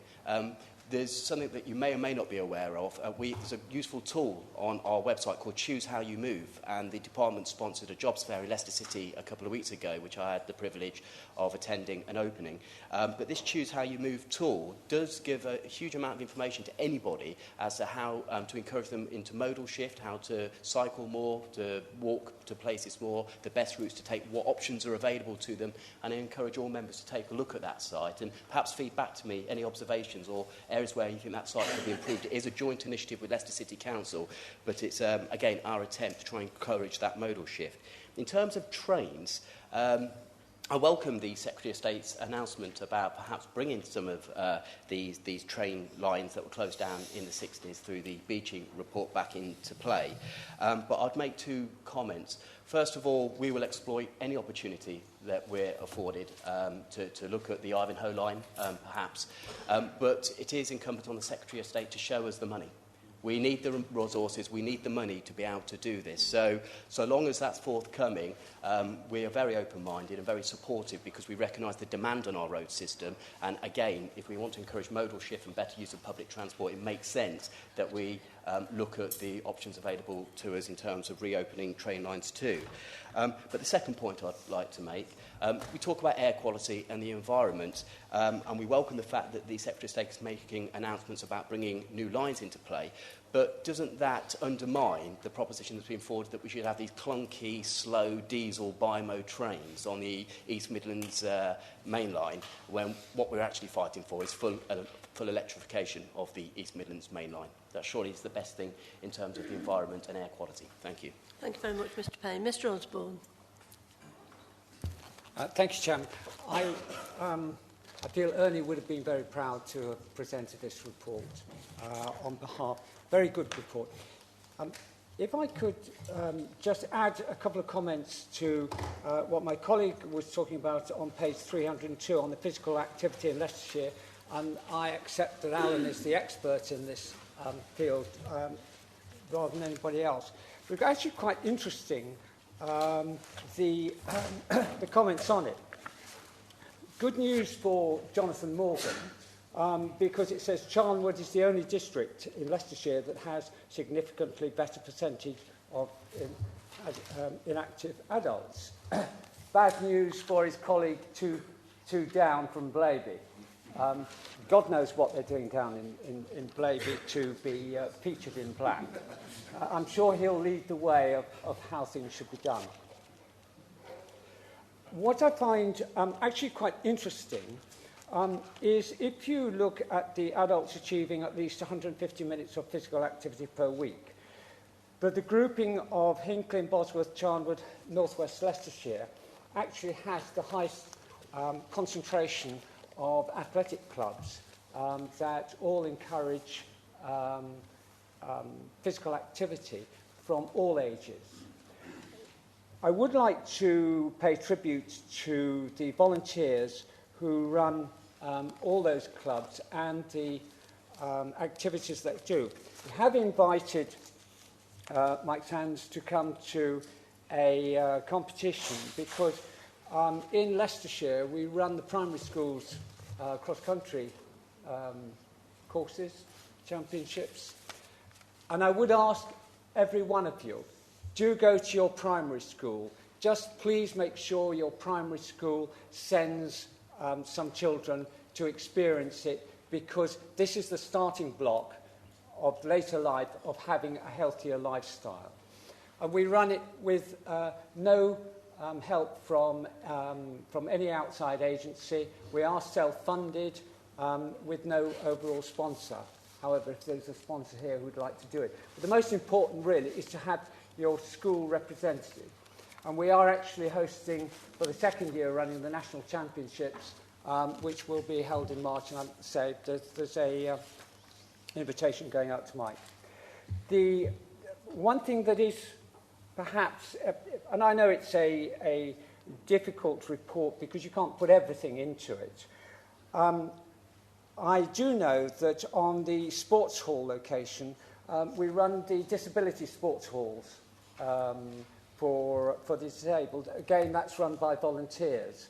And it would actually be nice to have highlighted the contribution that the volunteers make in running competitions for everybody, whether they're able-bodied or not. We will find something for them to do. And for those of you who perhaps haven't got children that you go out with, could I commend, and perhaps to my colleague from Blaby, the very excellent work that the park runs do for those who are slightly older. And I'm sure he would like to take the lead and show what Blaby can do. But an excellent report, and I do hope that I see as many schools come into our competitions as possible. I do urge you, because that is the start of the building block. Thank you, Chairman. Thank you very much, Mr Osborne. Mr Sheenan. All right, thank you, Chair. Yeah, I just wanted to support Councillor Ryan. Unfortunately, was talking about correct a couple of things that were said throughout the debate and what's in the report. The air quality issue on page 294, 295, there is a reference to where the data on the PM2.5 particulates comes from. It's actually out of date, the information source you used. It's 2013. If you look at page 337, there is actually data from 2015, which I think Mike is aware of, yes. And that gives you the figures for North West Leicestershire, showing it to be the highest for mortality. I think it's 5.8%, but I'm trying to recall something I was looking at about 5 months ago. Yeah, Terry says I'm right. Which, put it into context, that's higher than Leicester City. It's higher than Nottingham City. Why is that? We need to know. I mean, the other thing as well is that Blake was saying districts have responsibility for dealing with air quality. Well, they've got no specific responsibility for dealing with PM2.5 particulates. All they do is receive information. But we can do something because we're responsible for transport. Yeah? I think it's screamingly obvious that's where the problem is. I think it's the excessive reliance on car use, lack of public transport, and our good old National Forest line. When is that going to be built? That will solve a lot of the problems. We can do something about this.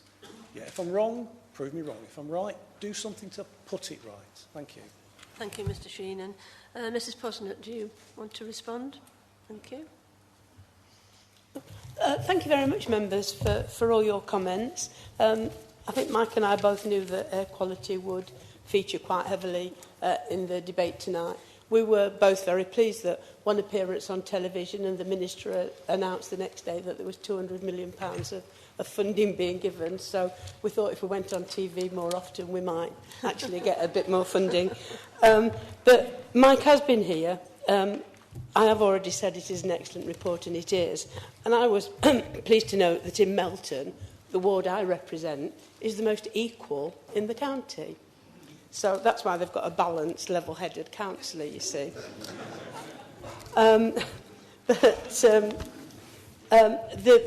Mike is here, as I've said, and we've both noted down your comments that they've made, and we will actually be looking at them, and thank you very much for all your contributions. Thank you very much, thank you. So do we note the report? Are you all in agreement? Agreed? Thank you.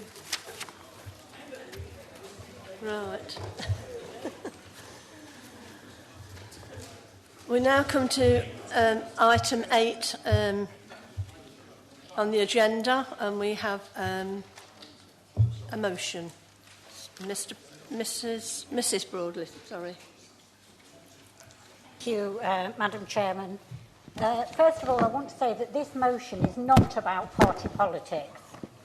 The motion that I'm putting forward today has been discussed and approved by 138 councils, including our East Midlands colleagues at the City, Rutland County, Notts City, Notts County, all lending their voice to the WASPIS cause. And I'm pleased to say that it was also unanimously agreed last night at Oadby and Wigston Council, with the Conservative leader welcoming it and supporting it wholeheartedly. To win the majorities in those council chambers, it needed to get support from both Labour and Conservatives in those councils.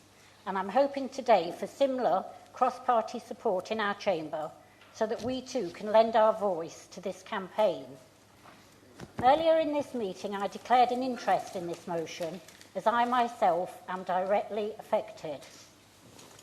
I left school 2 weeks before my 15th birthday, after my 15th birthday, with the understanding that I was paying into a system that, so long as I paid 39 years contribution, would give me a full pension when I reached the age of 60.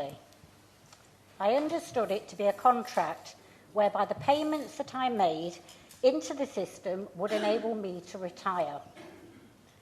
I have worked full-time since the age of 15, including taking annual leave to have my 2 daughters rather than claim maternity leave.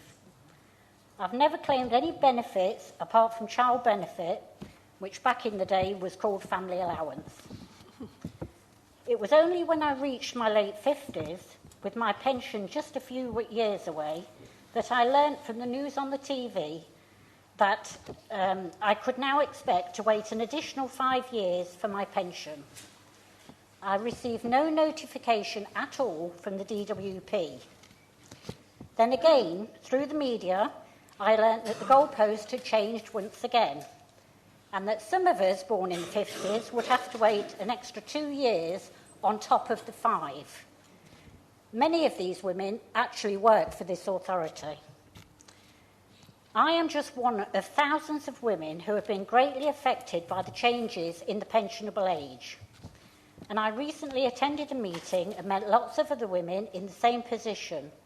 And I wanted to use my voice to try and help right the injustice that we all feel.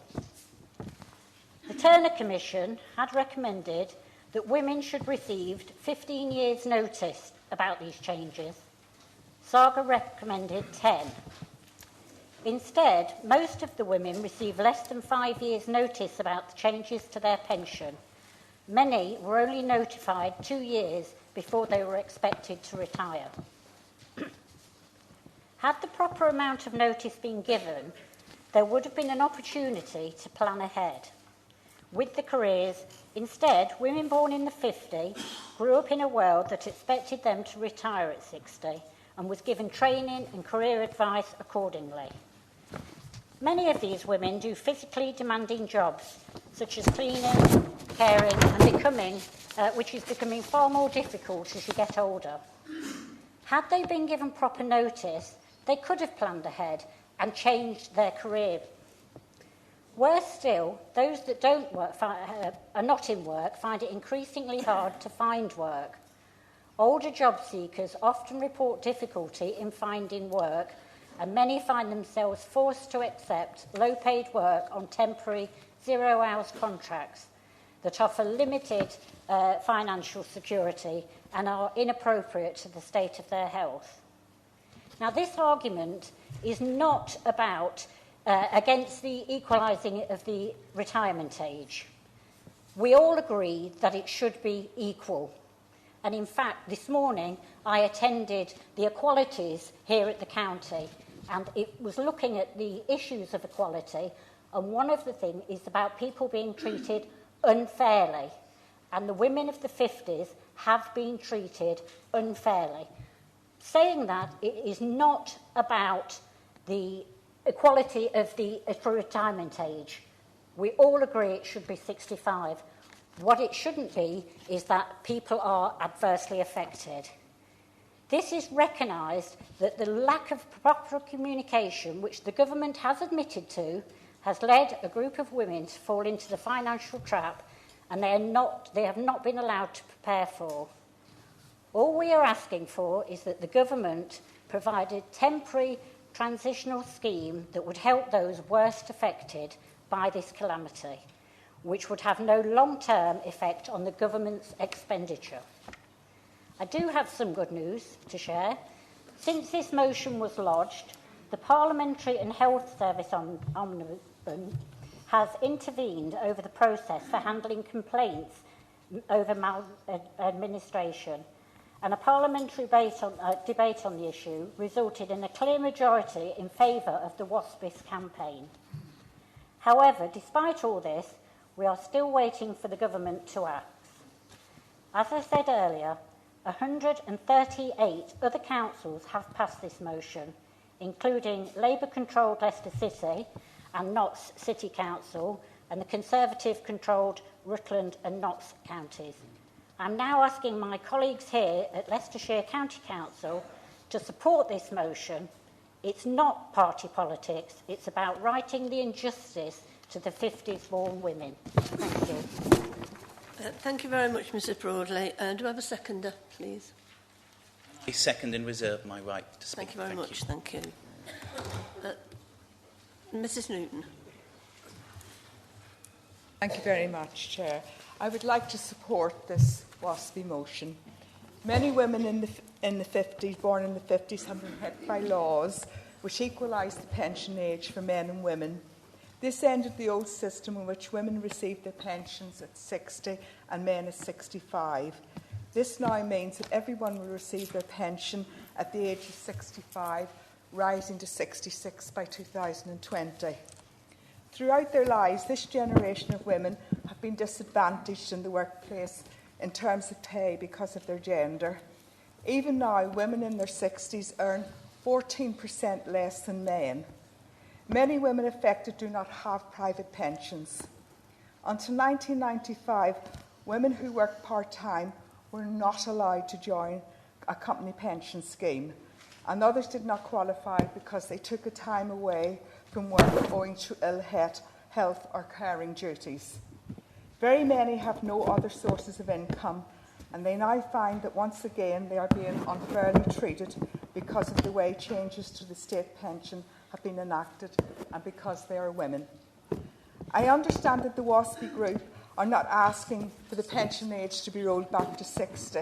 What they're actually asking for is transitional payments for women. Women of this age were not given time to prepare or save for the large increase in the state pension age.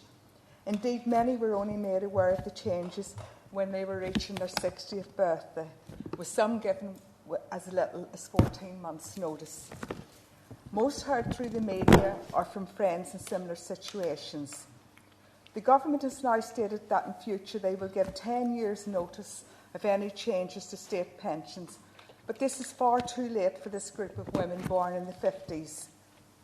As I said, many of these women were not made aware of the changes, no time to plan, so they face their retirement ages without a proper pension. Theresa May has also stated in Parliament that no woman will have to wait more than 18 months. However, I understand from research conducted for the WASPI that this is only true for a very small number of women. Most are actually having to wait up to 6 or 7 years before they can claim their pension.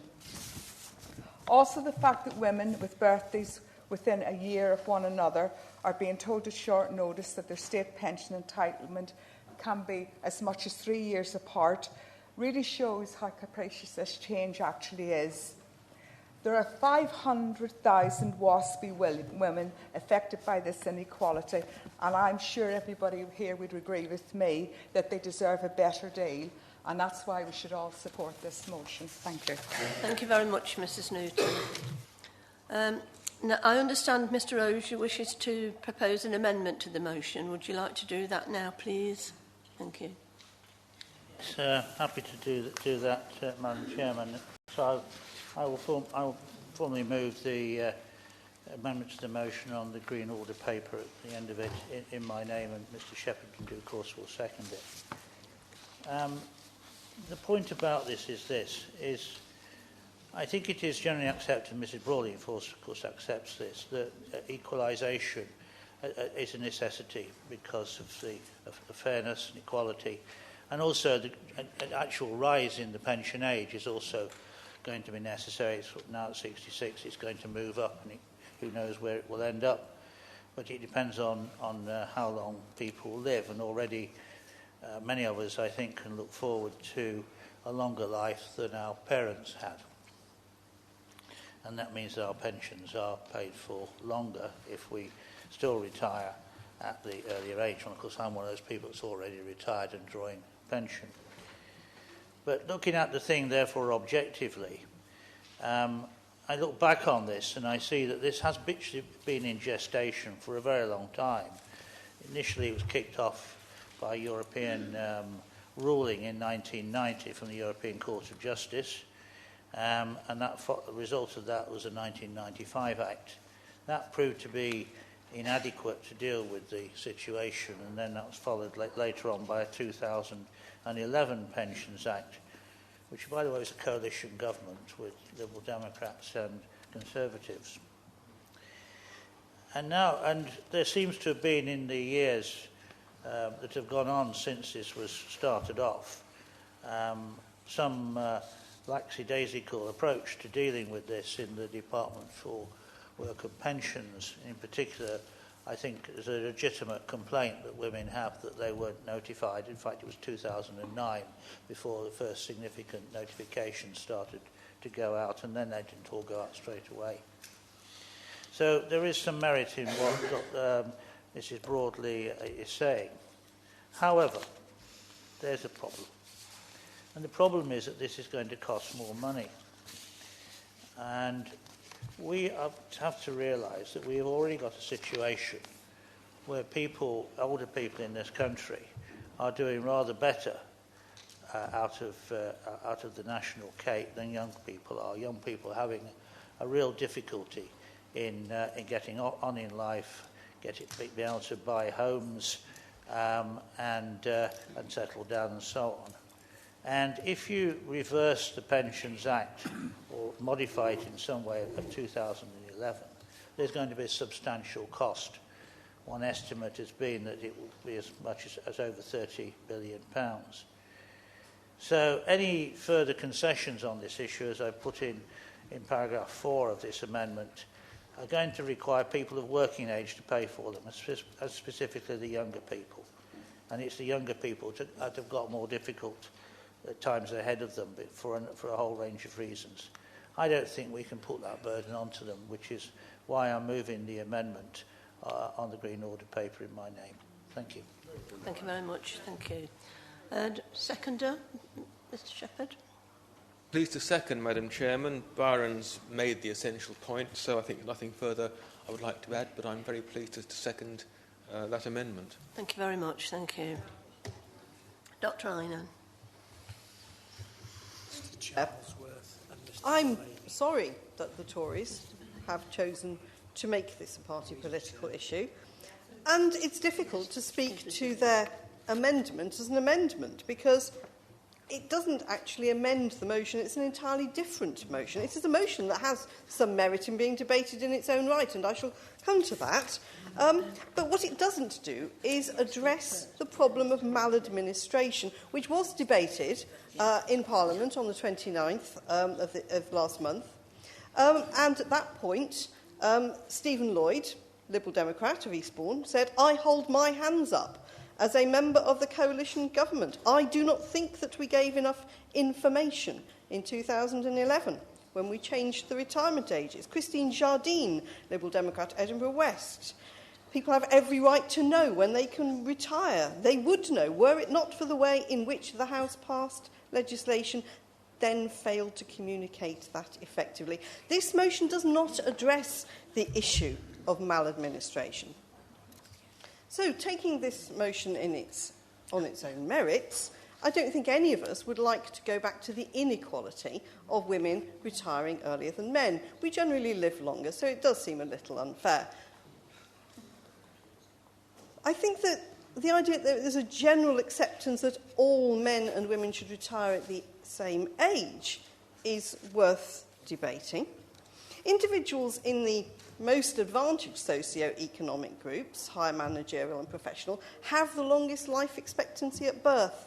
We have had our public health report. It talks about life expectancy. There is life expectancy, healthy life expectancy, and working life expectancy. Life expectancy overall decreases in a regular linear pattern towards the least advantaged routine class, according to the Office of National Statistics, and this includes people working in roles such as labourers, lorry drivers and bar staff, their quote. And of the 7 socio-economic positions, those within the 4 more advantaged classes had statistically significant higher life expectancies than the England and Wales average, and those in the least 2, classes 6 and 7, statistically lower life expectancy. The TUC have mined the same data, and these results suggest that there is going to be an increasing longevity gap between routine/manual workers and managerial and professional workers. So we are in a position where people like myself in social class 1 are hoping to get far more pension than someone who might actually need a pension more than I do. Those of us in the upper social classes are likely to have an independent pension on which they can live. What we are talking about is increasing eventually to 68 for men, all men and women, to come back to the motion, a pension that some people will never be able to work towards. I used to be a GP. Plumbers don't usually make it to 65 without some kind of damage to their shoulders. Roofers rarely make it to 50. So, no, I don't agree with this motion that all men and women should retire at the same age. And increasing the state pension to 65 for men and women, and certainly to 68 in the future, doesn't recognise this reality. To quote Jeremy Corbyn from 2015, he was in pensions age when he said this, "It will mean that those who have worked in well-paid jobs, like me, with good pensions will continue to take early retirement," as I have, while lower-paid workers with the least savings will have to work until they drop. So I'm afraid, even though this in many ways is a totally different but quite pleasant motion, I can't support it. Thank you very much, Dr. Einan. Mr. Charlesworth, thank you. Thank you, Chair. Yeah, this is a pretty mean amendment, as has been said.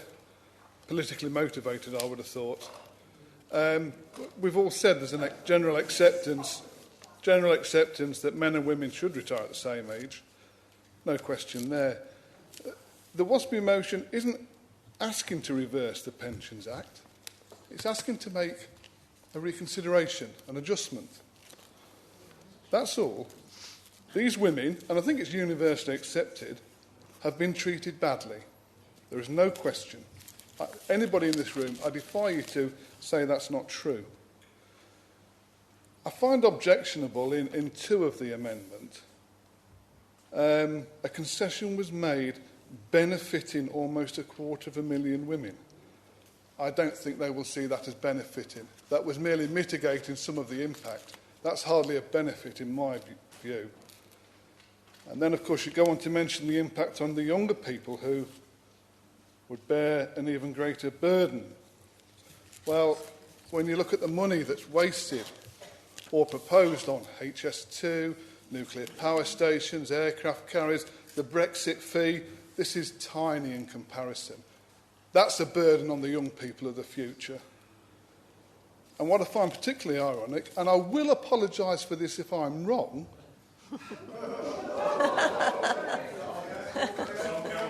on one part I am absolutely sure of, but on the second part, of all the Conservative members that could have moved and seconded this, you chose two people, Mr Rhodes and Mr Shepherd, both of whom I would think are past retirement age.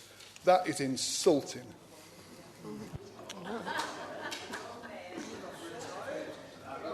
Dr. Hill.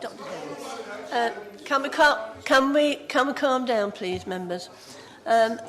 Dr. Hill, thank you. Well, speaking as somebody who hasn't yet retired but has inadvertently come to benefit from a self-invested pension fund, I stand on both camps. However, I don't like this amendment because it's a completely different motion. We're not asking to reverse the Pension Act. You know, everybody's accepted that everybody's got to retire older and at the same age. It's just how that certain group of people get there in a way that doesn't actually leave them claiming more benefits from the state somewhere else because they haven't had a pension. You're robbing Peter to pay Paul. And, you know, the actual amount it will cost, if you was having a bit of a mess about the internet, is argued over massively between the absolute maximum and the points that Dr. Ryan made about people who don't actually get to take their pension for whatever reason. And we all will be paying for the future cost of all the capital investments that Mr. Charlesworth made and others. Okay. And it's, you know, people who have planned their life, and people do, and they think, I'm going to do this, this and this, I'm going to retire at this age. If you've got enough notice, you can put money in the bank and you can adjust. If you've just told us a couple of years to go, because let's face it, the vast majority of women would not be looking at Hansard and knowing what was going on in the pensions industry. They haven't got a private pension advisor telling them, so they just go along with whatever they see in the paper and on the telly. And it just, you know, maybe on the specialist programme Radio 4 that's listened by to about 200,000 people you might get it, but the general public wouldn't. And I think it's a bit of an insult, to be honest, to people who've worked all their lives and suddenly find they're being kicked in the teeth by a mistake that was made in government. Shock horror, governments make mistakes. What a surprise. Thank you, Chair. Thank you very much, Dr. Hill.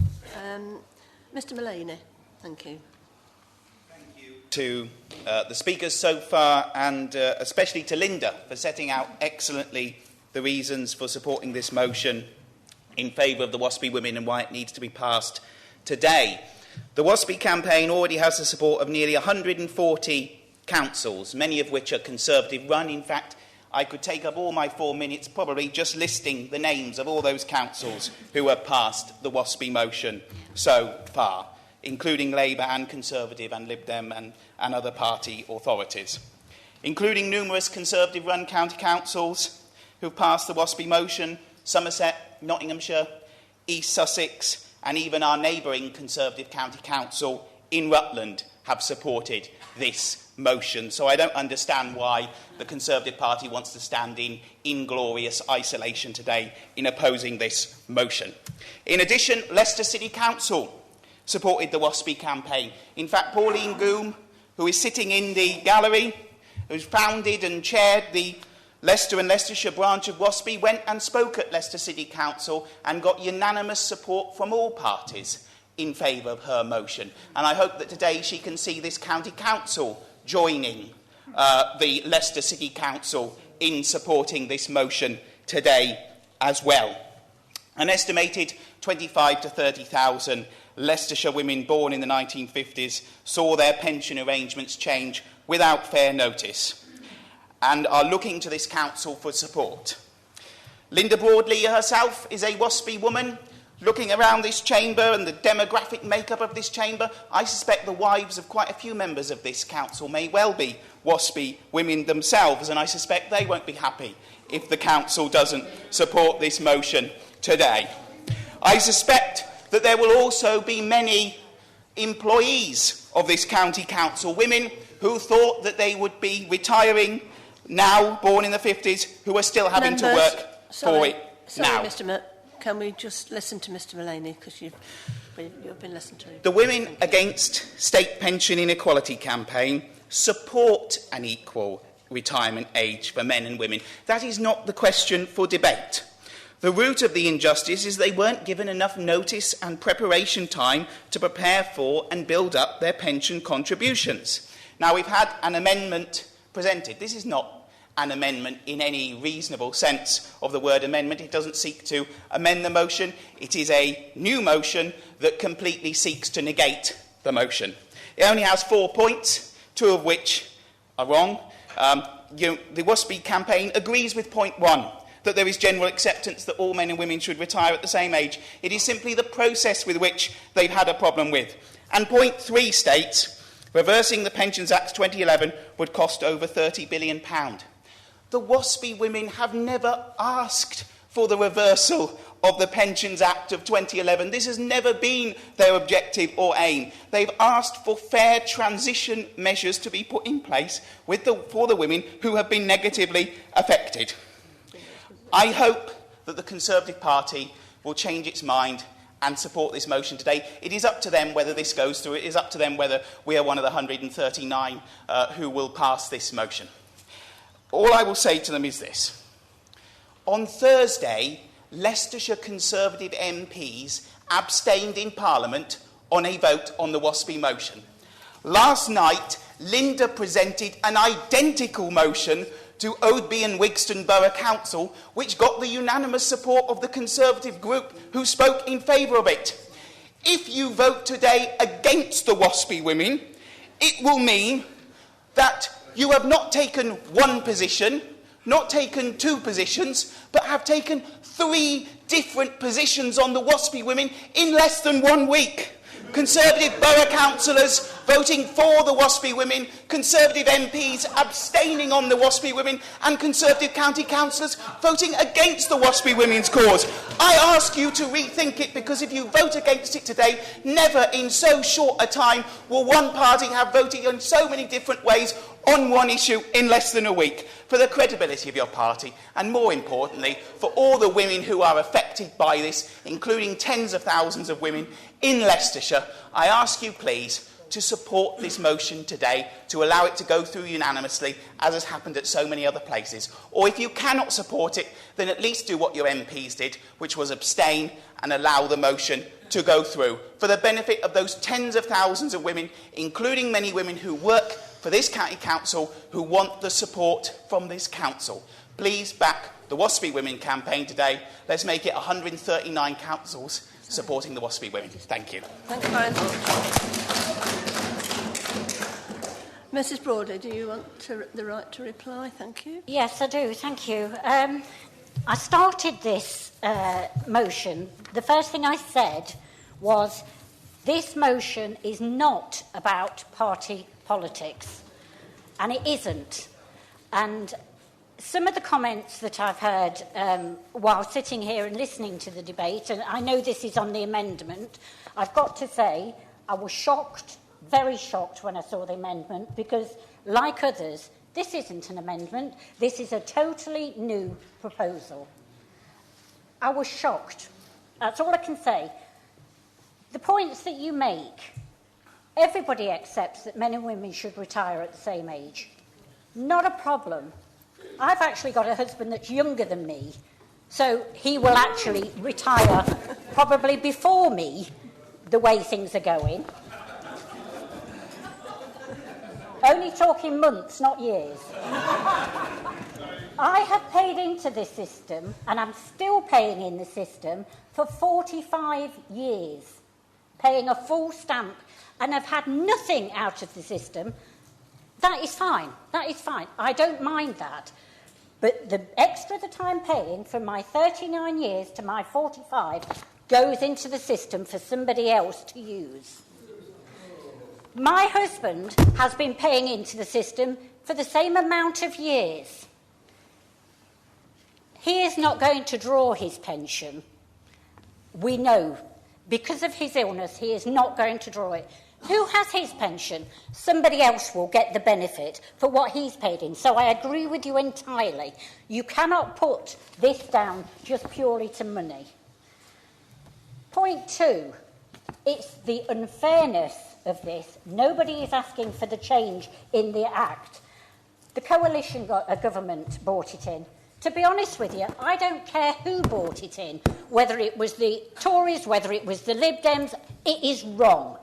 It is wrong. It is wrong to target a small group of women, that many of whom actually gave up work earlier to care for relatives, saving them the benefit system money, and now get this kick in the teeth that they are not going to get their pension. I'm coming on point 3, reversing it. Nobody's asking for reversing it. And the young people do not bear the cost. Not at the moment they do. Councillor Charlesworth mentioned other things that they will bear the cost of. At the moment, they will not be bearing the cost because women that expected and paid into the system had 39 years of stamps by the time they got to 60 are paying for the extra 5 years. So these women aren't taking more out of the system, they're actually putting more back in. I did find it strange that it was 2 men that have put this motion forward when it affects women. But, you know, maybe I'm being cynical. But I think both of you have misread or misunderstood what this motion is about. And I do feel passionately, and a lot of us feel passionately about this. Please understand, it is not about going back to retiring at 60. It's too late, I'm past that now anyway. It's not about going back to the age of 60 for women. It is about bringing it to equality that both men and women retire at 65, but it is about a fair transitional period for women. Thank you. Thank you, Mrs. Broadley. So we now go to the vote on the amendment. So all those in favour of the amendment? We've got to stand up. Yeah, it's too late. We voted already. What's it, Laura? Which did already.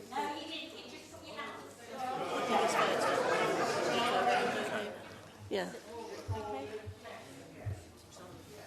No. Do you want a recorded vote?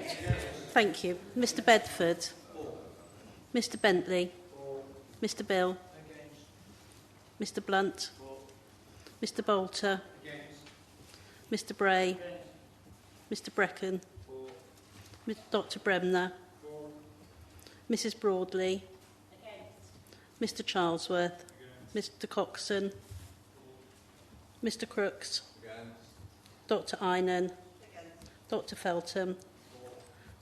Mrs. Fryer. Mr. Galton. Mr. Gamble. Mr. Gillard. Ms. Hack. Mr. Harrison. Dr. Hill. Mr. Hunt. Mr. Jennings. Mr. Kaufman. Mr. Licorice. Mr. Mear. Mr. Morgan. Mr. Mullaney. Miss Newton. Mr. O'Shea. Mr. Orson. Mr. Osborne. Was that 4? Sorry, 4. Yeah. Mr. Old. Mrs. Page. Mr. Payne. Mr. Parton. Mr. Pearson. Mr. Pendleton. Mr. Poland. Mrs. Posnet. Mrs. Radford. Mr. Rhodes. Mrs. Richards. Mr Richardson. Mrs Richardson. Mr Rushton. Miss Seaton. Mr Sheehan. Mr Shepherd. Mr Slater. Miss Taylor. Mr Welch. Mr White. Ms Wright. And Mr Wyatt.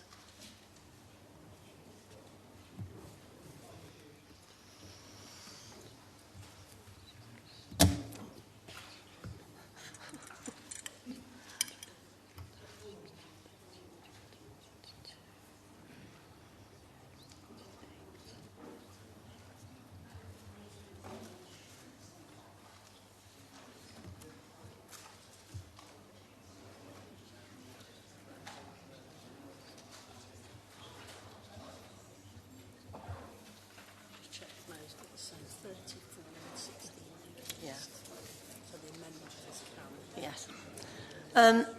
We now have 34 and 16 against.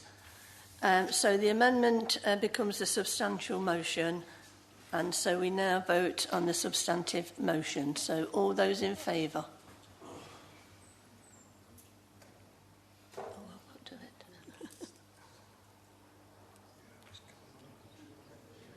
Carried, isn't it?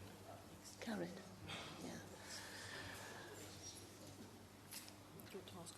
The motion is now carried. Thank you. Thank you very much. Sorry? It's all right. Ask if there are any against. Oh, are there any against? Sorry, apology. my apology. Say it's carried. The motion is carried now. Thank you.